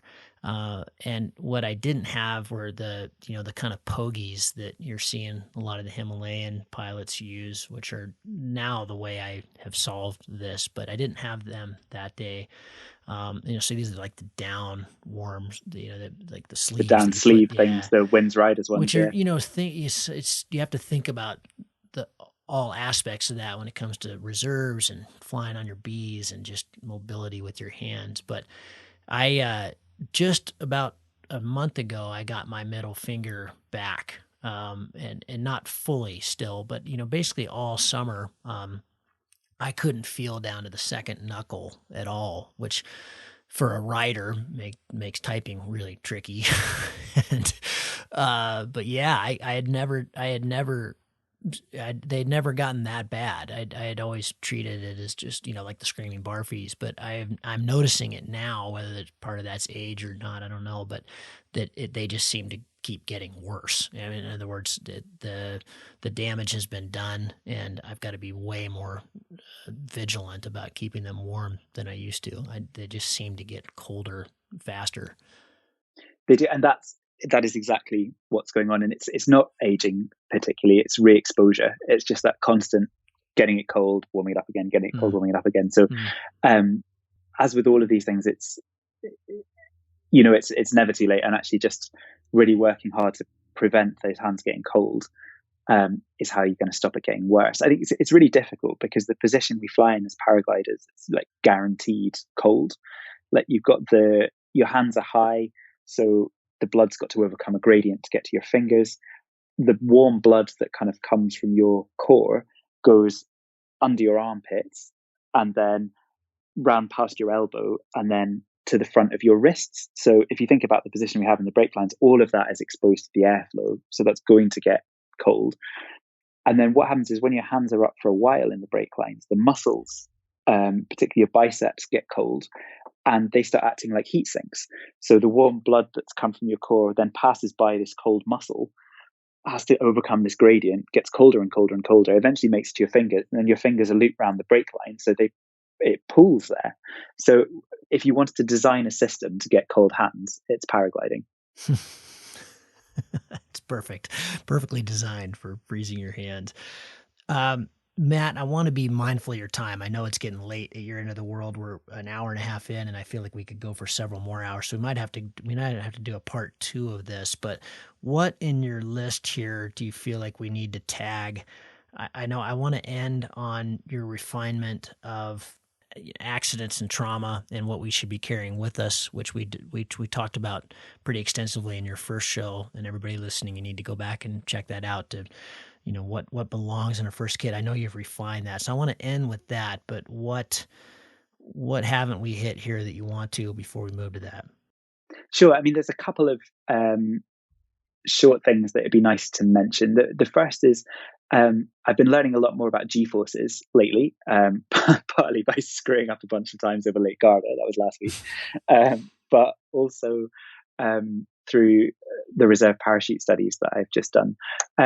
G-forces are really interesting because your G tolerance changes, and you wouldn't think it, because you'd think it would just really be the gap between your heart and your neck and how fast you were going round and round. But I don't know if you've tried this, but when I start this season, I start doing spiral dives, and I'll start to get that kind of grey out thing at these really not very deep spiral dives, 4-6 meters per second. And then by the end of the season, you can confidently hit 16 down without any problems.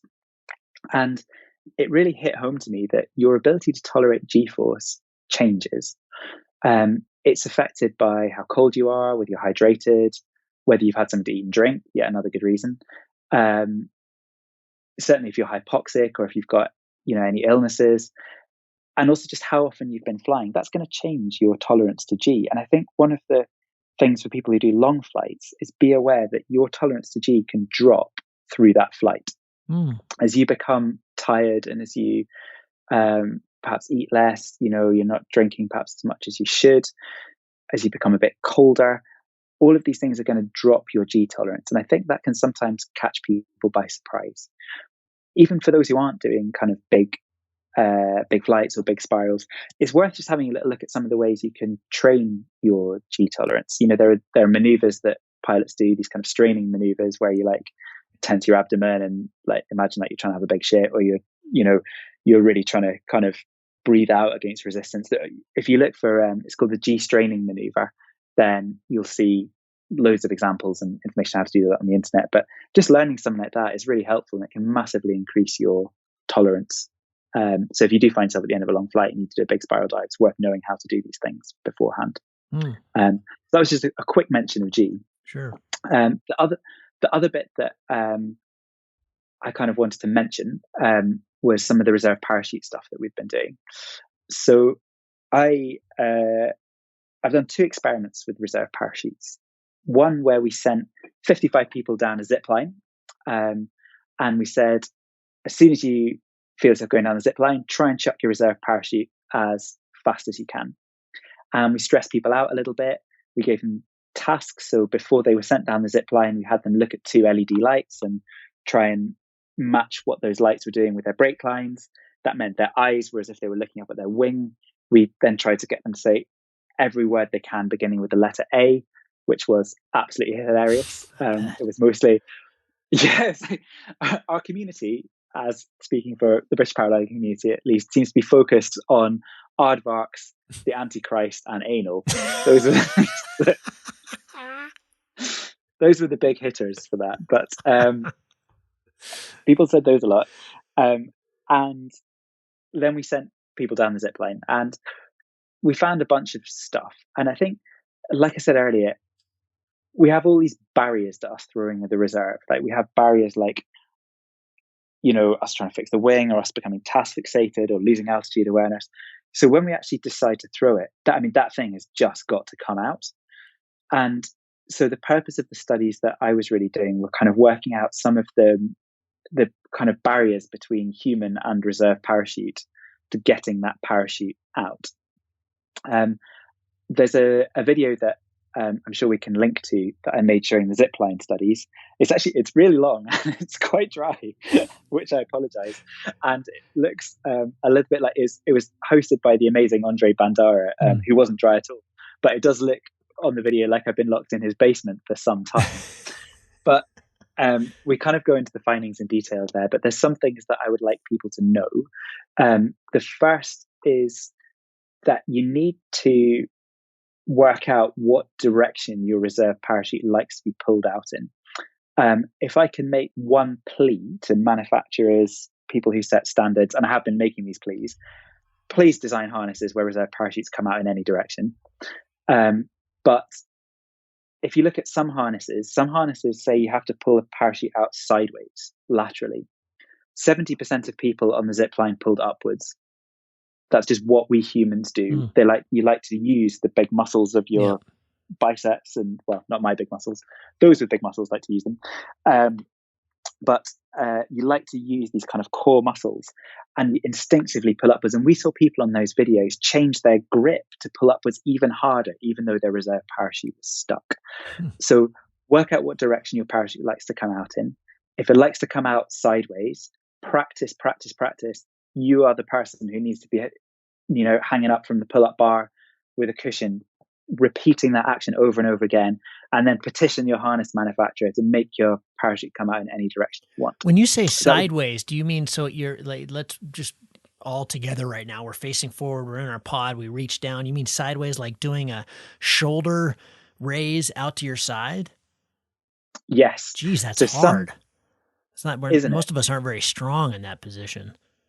Yeah, it's not strong, it's not natural, and as a result, we don't do it. Yeah. Like most of us told to do it, we just pull upwards, which is what you want to do. But unfortunately, some harnesses are designed such that the parachute doesn't come out very easily if you do that. And that is an example of a gear fail. Yeah. Like that's where the gear needs to be better. Like any direction you pull it it needs to come out. Here's another, I'm sorry to throw this in, but here's another gear failure that I just learned on this search and rescue. We should not be making wings that blend in with our environment. You know, I'm over the white and blue wings. They don't, I mean, we should all be flying red or orange gliders unless we're flying in the Wyoming red desert. You know, then you need something else. But think about this. There are things, you know, your rescue teams need to have orange shirts on. I mean, it's just, then you can spot everybody. You know, if we wear colors that blend in and fly wings that blend in, think about that if you go in. Yeah, absolutely. And just an example of that. So Stefan, who you had on your podcast, who's a fantastic guy, as you know, he is all that is man. And I was flying with him in Colombia, and he was flying a black glider and a black harness. And you just see this black Enzo come up behind you, and you hear through the radio, "Contact 4-ship hostile."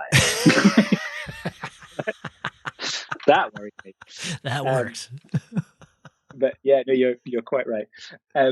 Some of the other things that it would be great for people to check is, we found that the harnesses that have an integrated deployment bag, so where the deployment bag comes with the harness, not with the reserve, those work better, generally speaking.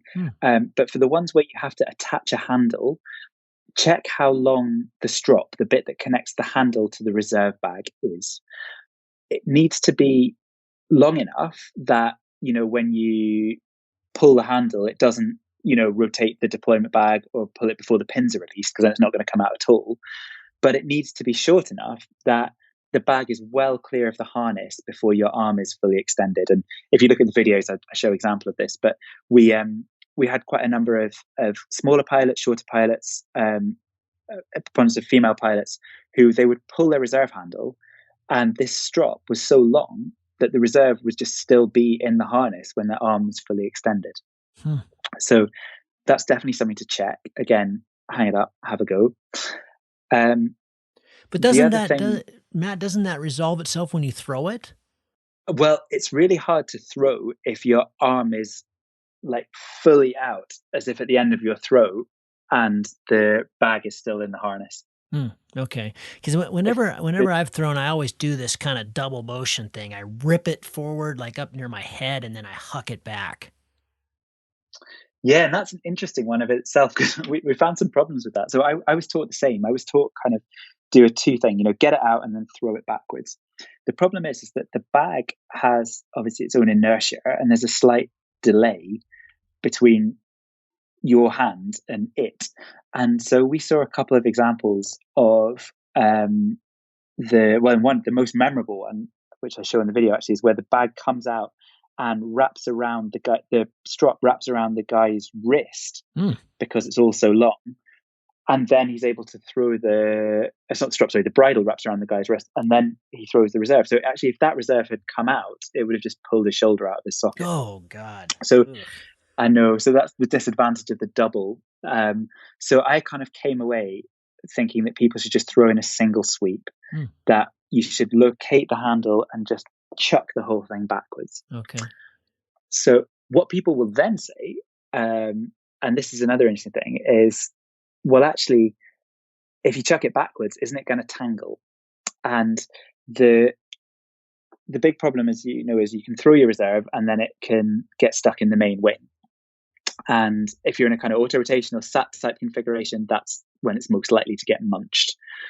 And I was chatting to a guy called Gabe the other day. He's quite a remarkable bloke. If you look at Party Till Impact is his Instagram, but he's a man who set his reserve parachutes on fire, who does all sorts of crazy things. And he's like, well, the thing you need to do is you need to chuck the reserve parachute down between your legs, because then it's least likely to end up in your parachute. And when the DHV did some studies, they got some mathematicians to work out what's the best direction to chuck your reserve parachute. And they said, you should always chuck it towards your feet. The problem with this advice is that, one, it relies on that kind of two-stage motion, which I don't think works very well. Secondly, it relies on people having the kind of wit to do that. And my other plea is don't overcomplicate the process. Unless you are a test pilot, unless you are an acro pilot, unless you're someone who's super used to chucking their reserve, please just throw it. Don't waste too much time and effort thinking I should throw it in this direction or that direction, or it might get much. Just get the thing out and then fix any problems that might then arise. That would be my advice. And particularly for people training pilots, I would strongly advise them to just train, find the handle, chuck the thing away. That's what matters. So this sounds like this is going to go against this. You tell me what you have found. One of the things I learned from Cody and all the acro training I've done with him, and he's doing the infinite and stuff. I mean, he's way beyond my level, but I promised, not him, but one of his students recently, about a week ago, has been learning the heli for the last couple of years and wanted me to reemphasize this on the podcast because it's something I've talked about quite a bit because I feel like it's really important. But before you throw, whether it's left or right, or if you've got two systems or one, to bury your brakes, to grab, before you just let go of your right brake to go with your right hand to reserve, just put them in both hand. And, ideally you're in like a nice deep tail slide. You're not holding it in like deep stall, which is a really, a configuration that can go haywire really fast, but a tail slide super easy. You just bury the brakes. And I mean, at worst you're in a stall ball, which is also fine. But the point is if what happens to a lot of people is they're way too hands-on, and so they in other words, they haven't relied enough on the passive safety. They just put their hands up. It's going to solve most of the problems. A lot of people don't. They feel like their hands are up and they're just waving all over the place with their arms. And so that puts them into the cascade. And then they go to throw, and the wing is finally given an opportunity to get back under control, which it does when you go to throw, and then you end up in the wing. You end up getting gift wrapped. So this keeps the wing in a stable configuration where it's not going to restart. And I think that's especially important if you're low. If you allow your wing to restart and you're low, then you've got the whole pendulum thing happening instead of if you just kept it in a pretty stable deep stall or a tail slide, you're probably going to walk away. That's basically like coming down under a very small reserve. I'm not sure I agree with that one. Okay. And just the too reason complicated. why is, yeah, it's just too complicated. Like, I think if you're the sort of person who has the skills and presence of mind to be like, I need to throw my reserve, I'm going to put myself in a really deep tail slide, then you might have not have found yourself in that situation in the first place. I think the reason, I think if you have the skills and presence of mind and experience to really control the reserve throw, then there are definitely configurations that are going to be favorable to you, exactly like you just described. But what I've seen from my studies, 55 pilots on zipline and then 88 pilots, going round and round at 4G, what I've seen from that is people don't have that capacity. Like they, even just trying to get people to do a task as simple as saying words while moving their brake lines, most people can only do one or the other. They can't do both at the same time. And seeing people trying and fail to problem solve, seeing people scrabbling around for handles, for all these things, a lot of times some would leave their hands in the brakes when they grab the handles. Some would let them go completely. Others would grab the risers. People do all sorts of funky stuff. I think it's unrealistic to tell people to do anything other than just throw it. Just throw it. That would be my view. Again, as you train more and you become more experienced, time slows. As you say, you can do more. You can put yourself in a better position. But I think for most people, rather than thinking, I've got to bury the brakes, I've got to do that, just get the thing out. Just chuck it. Okay. Great. Anything else on the reserve stuff before we move on? Very small one. Just if you are a front-mounted reserve person, make sure that it's secured at the base, because what tends to happen with the front mounts is you grab the handle, you pull the handle up, and the reserve pod comes with you. If it's not secured at the base, if it's just secured at the carabiners, then it's really mobile and you get a much less effective throw. I want to make sure that everybody understands what you're talking about. Describe secured at the base. Sure. So imagine you've got a front reserve that's secured from two loops at the top of it to your carabiners. So it's kind of dangling there and it can move up and down. And imagine if you then put your hand on the handle of that reserve and you just very gently lifted the handle, you'd be able to move the whole reserve pod with you. Mm-hmm. It would come up. So what you need to do is have some other point at which it's secured. So be it that it gets secured to a leg strap or something else. So when you then pull the handle, the reserve pod doesn't move. It stays where it is. So you pull the handle and the parachute comes with you. And is this something in your video? Yes. Okay. Yeah, cool. It's really clear. We've got some examples of that. Okay. I think again, I people are going to apologize have for a the hard time visualizing that. Yeah, no, for sure. And it's definitely not something. It's definitely something easier to see than describe. And again, apologies for the length of the video.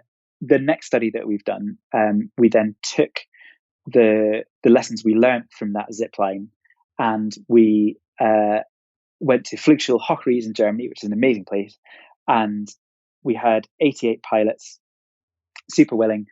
45 went backwards at 3G, 43 went forwards at 4G as if they were in a spiral dive, and they chucked their reserve parachutes. And we've got a video coming out of the conclusions from that soon, but they are broadly similar. The only bit that I would add to it from that experiment is if you are someone who flies very varied gear, you are the kind of person who needs to practice and practice and practice when they're in the air, locating their reserve handle. We saw lots of people who had, for example, a front mount reserve go to their hip because presumably that's what they're used to, or vice versa. I would really love it if reserve parachutes locations were standardized on all harnesses. Yeah. I think that'd be so helpful. And this comes back to that kind of just training your brain to do it over and over and over again. Because I have been caught out by this in an actual situation, throwing my reserve, just totally forgetting that I had two, because I'd been using my X-Alps gear, and then suddenly I was with my acro kit. And, it didn't occur to me till 5 seconds after the first faulty deployment that I had a second reserve. Yeah, exactly. And it's amazing how your options narrow when you're under stress. So I would love to see parachute handles all be put on the hip, because when we did our study, we saw that the majority of pilots, that's the first place they look. I think because maybe it's where your pockets are, or maybe you just orientate yourself by where the bones of your skeleton are, but that's where people's hands went first. There are technical difficulties in doing that relating to the back protection and also to that strop, like how you have something that's not too long that's with a hand still in your hip, but it is doable. And again, my plea to manufacturers, I would love to see reserve parachute handles all in the same place. And the other thing is, if you're moving around because you're being thrown around the place, your hip tends to stay in roughly the same place compared to, say, your thighs, because they're going to wiggle around more. So I would really love it if all handles were put there. That's my plea. Yeah, and again, this comes down to training, though. Like Theo. He's probably thrown his reserve more than anybody, and this is something he does every single time. He talks about it every single time. He launches and he does the movement, both sides. Does it. It's something we have to make a habit of when it comes to safety, because there are a lot of situations where you can't see it. Definitely, and people don't look. That was what we discovered in really? our experiments. People just don't look. What they do, and it's almost universal. They turn their head in the slight direction of where the reserve is, but they don't look at it. They don't look for the handle. They feel for the handle, and it's only when they can't find it, and we're talking seconds, that they will actually look and try and see it. So that's one of the reasons why. Yeah, it's really striking, because people like to look in the direction that they're going, especially when they're stressed out. So people just don't look. And so what I get concerned about is there's a bit of a trend for these like really thin, like strimmer wire handles on some harnesses that are really flush with the harness. They're going to really flat against it. Yeah, like the XR7. I'd really like to see handles that are prominent, such that you can encircle your hand around it, because people also, it's really noticeable, people like to get a grip on it even if they've got their thumb through it, they still don't like to throw until they feel like they've got a grip on the handle. Obviously, if you have the handles like super massive, it's going to catch on stuff, but there's a compromise. And I think the compromise isn't a very thin, hard to feel in gloves handle that's flush against the harness. That was actually one of the reasons. I mean, I know we shouldn't be talking about manufacturers specifically, but that's actually one of the reasons I stopped flying the XR7. I didn't feel confident that I could, that's not where I need to shave a quarter of a percent of aerodynamics. That's not where I mean, I don't know. We take our glides and performance a little too far sometimes, and I think that that's one of them. I totally agree, and that thing's almost invisible and very hard to feel.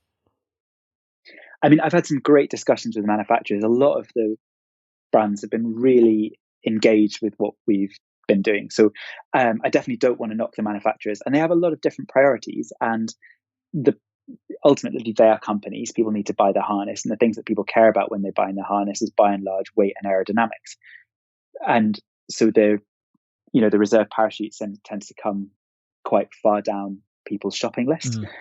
But as you say, I don't think those are the places to get your extra 0.00001 point of glide. Right. Yeah. Is by the drag of the handle. Agreed. No, I absolutely agree with you. Agreed. Okay. Should we transition to your updated trauma kit? Yeah, for sure. So in terms of the first aid stuff, I really appreciated how many people listened to the last podcast that we did on that, and also how many then got in touch with me and had some really good discussions with lots of your listeners about some of the stuff that we talked about. Since we did that, because it was actually 3 years ago since we did that, I've kind of refined a bit what I think is important.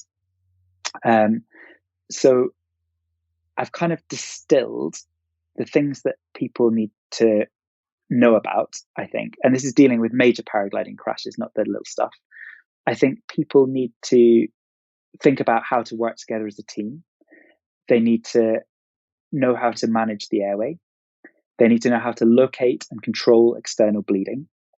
They need to know how to bind somebody's pelvis, and they need to know how to protect someone from the environment.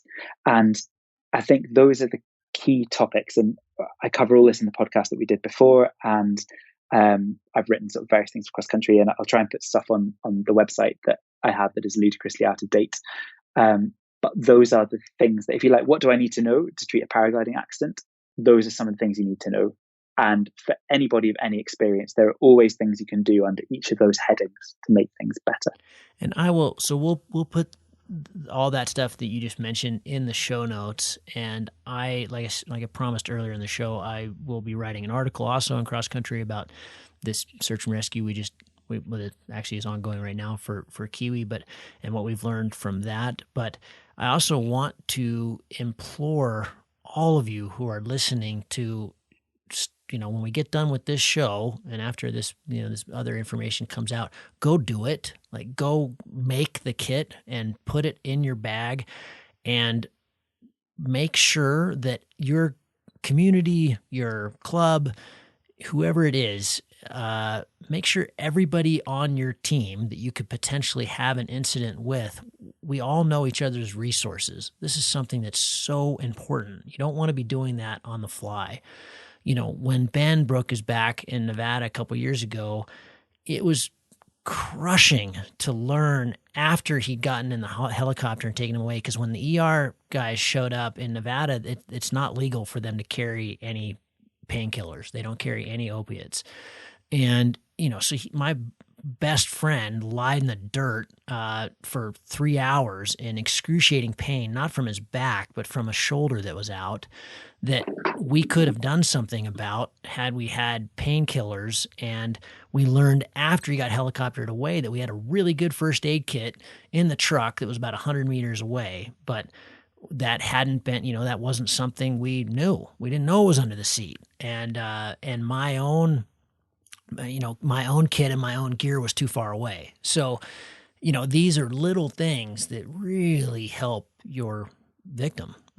Just knowing what resources, you've got. Does everybody have their MapShare page? Does everybody have the downloads to their inReach for that particular area if you're not in cell. I mean, so there's a million things here. I'm not going to go into them right now, but if we just share what resources we have before an incident, it can really help the scene. Absolutely. And I think we talked about this in the last podcast, but communication is 90% of everything you do in the kind of rescue arena.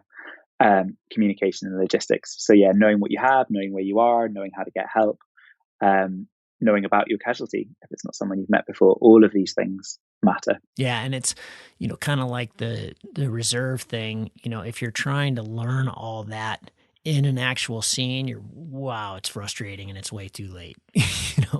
It's just so nice to know how to use that stuff in advance. And that's what we can learn from people like you who are professionals and paramedics and stuff, is that, you don't go fight a fire without any training. You got to do that stuff over and over and over again and make the mistakes so you don't make them in an actual situation. I mean, there's still always going to be mistakes, but we can make a lot less and have a lot less trauma and suffering for our victims if we're on the ball. Definitely. And I think, knowing what's in your first aid kit and how to use it is pretty important, because actually if you buy first aid kits kind of off the shelf, then they're often filled with sort of relatively pointless and paragliding irrelevant stuff. I do want to say, I really recognize when I do all the safety stuff that people go flying for fun. You don't go flying in anticipation of having an accident. Usually when you go flying, thank God there aren't accidents. So I do sort of keep all of this in perspective, but there are certain basic things that you can do to keep you and your friends safe. And they're the things that you're talking about, Gav. They're being organized, knowing what you have, doing a bit of first aid training, carrying a basic kit. Though, again, the kit is the least important part. Like, the most important part is your knowledge, your skills, and your ability to communicate with the people around you in the rescue services. And just flying as sensibly as you can, given everything that we've talked about, the environmental limits and your own personal ones. Yeah. In terms of the specifics of what should be in a kit, I've kind of honed it down quite a lot. The things that I think are important are pen and paper, some ability to write down what's happened to go with the casualty, pair of gloves, sterile gloves, a really decent bandage.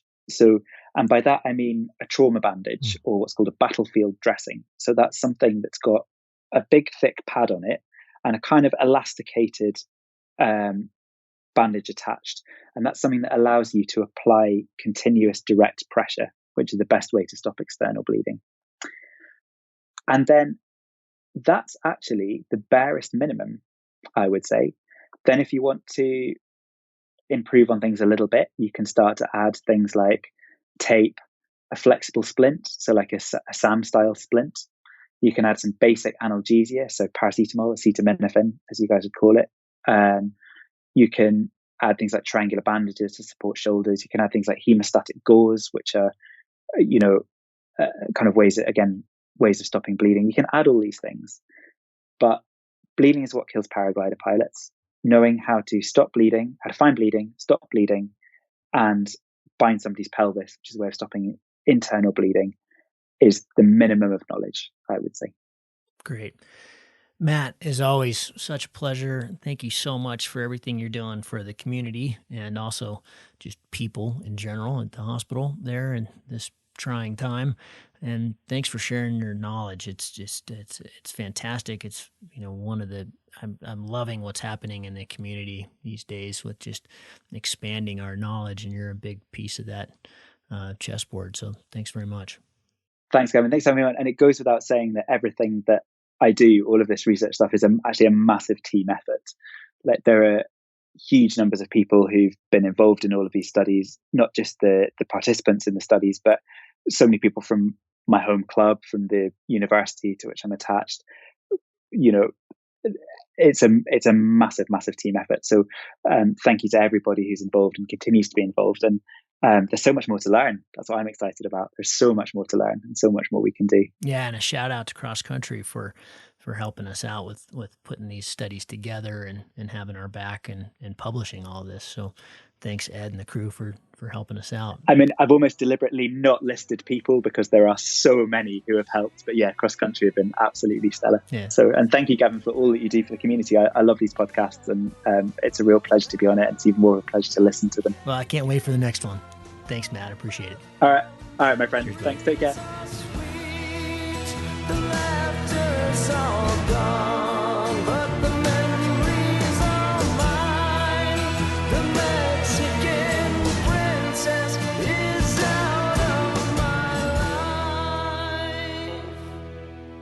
If you find the Cloud-Based Mayhem valuable, you can support it in a lot of different ways. You can give us a rating on iTunes or Stitcher, or however you get your podcast. That goes a long ways and helps spread the word. You can blog about it on your own website or share it on social media. You can talk about it on the way up to launch with your pilot friends. I know a lot of interesting conversations have happened that way. And of course, you can support us financially. This show does take a lot of time, a lot of editing, a lot of storage and music and all kinds of behind-the-scenes cost. So if you can support us financially, all we've ever asked for is $1 a show. And you can do that through a one-time donation through PayPal, or you can set up a subscription service that charges you for each show that comes out. We put a new show out every 2 weeks. So, for example, if you did $1 a show and every 2 weeks, it'd be about $25 a year. So way cheaper than a magazine subscription, and it makes all of this possible. I do not want to fund this show with advertising or sponsors. We get asked about that pretty frequently, but for a whole bunch of different reasons, which I've said many times on the show, I don't want to do that. I don't like having that stuff at the front of the show. And I also want you to know that these are authentic conversations with real people, and these are just our opinions, but our opinions are not being skewed by sponsors or advertising dollars. I think that's a pretty toxic business model. So I hope you dig that. You can support us. If you go to cloudbasedmayhem.com, you can find the places to support. You can do it through patreon.com/cloudbasedmayhem. If you want a recurring subscription, you can also do that directly through the website. We've tried to make it really easy, and that will give you access to all the bonus material, little video casts that we do, and extra little nuggets that we find in conversations that don't make it into the main show, but we feel like you should hear. We don't put any of that behind a paywall. If you can't afford to support us, then just let me know and I'll set you up with an account. Of course, that'll be lifetime, and hopefully you're being in a position someday to be able to support us. But you'll find all that on the website. All of you who have supported us or even joined our newsletter or bought Cloud-Based Mayhem merchandise, t-shirts or hats or anything, you should be all set up. You should have an account, and you should be able to access all that bonus material now. Thank you so much for listening. I really appreciate your support, and we'll see you on the next show. Thank you.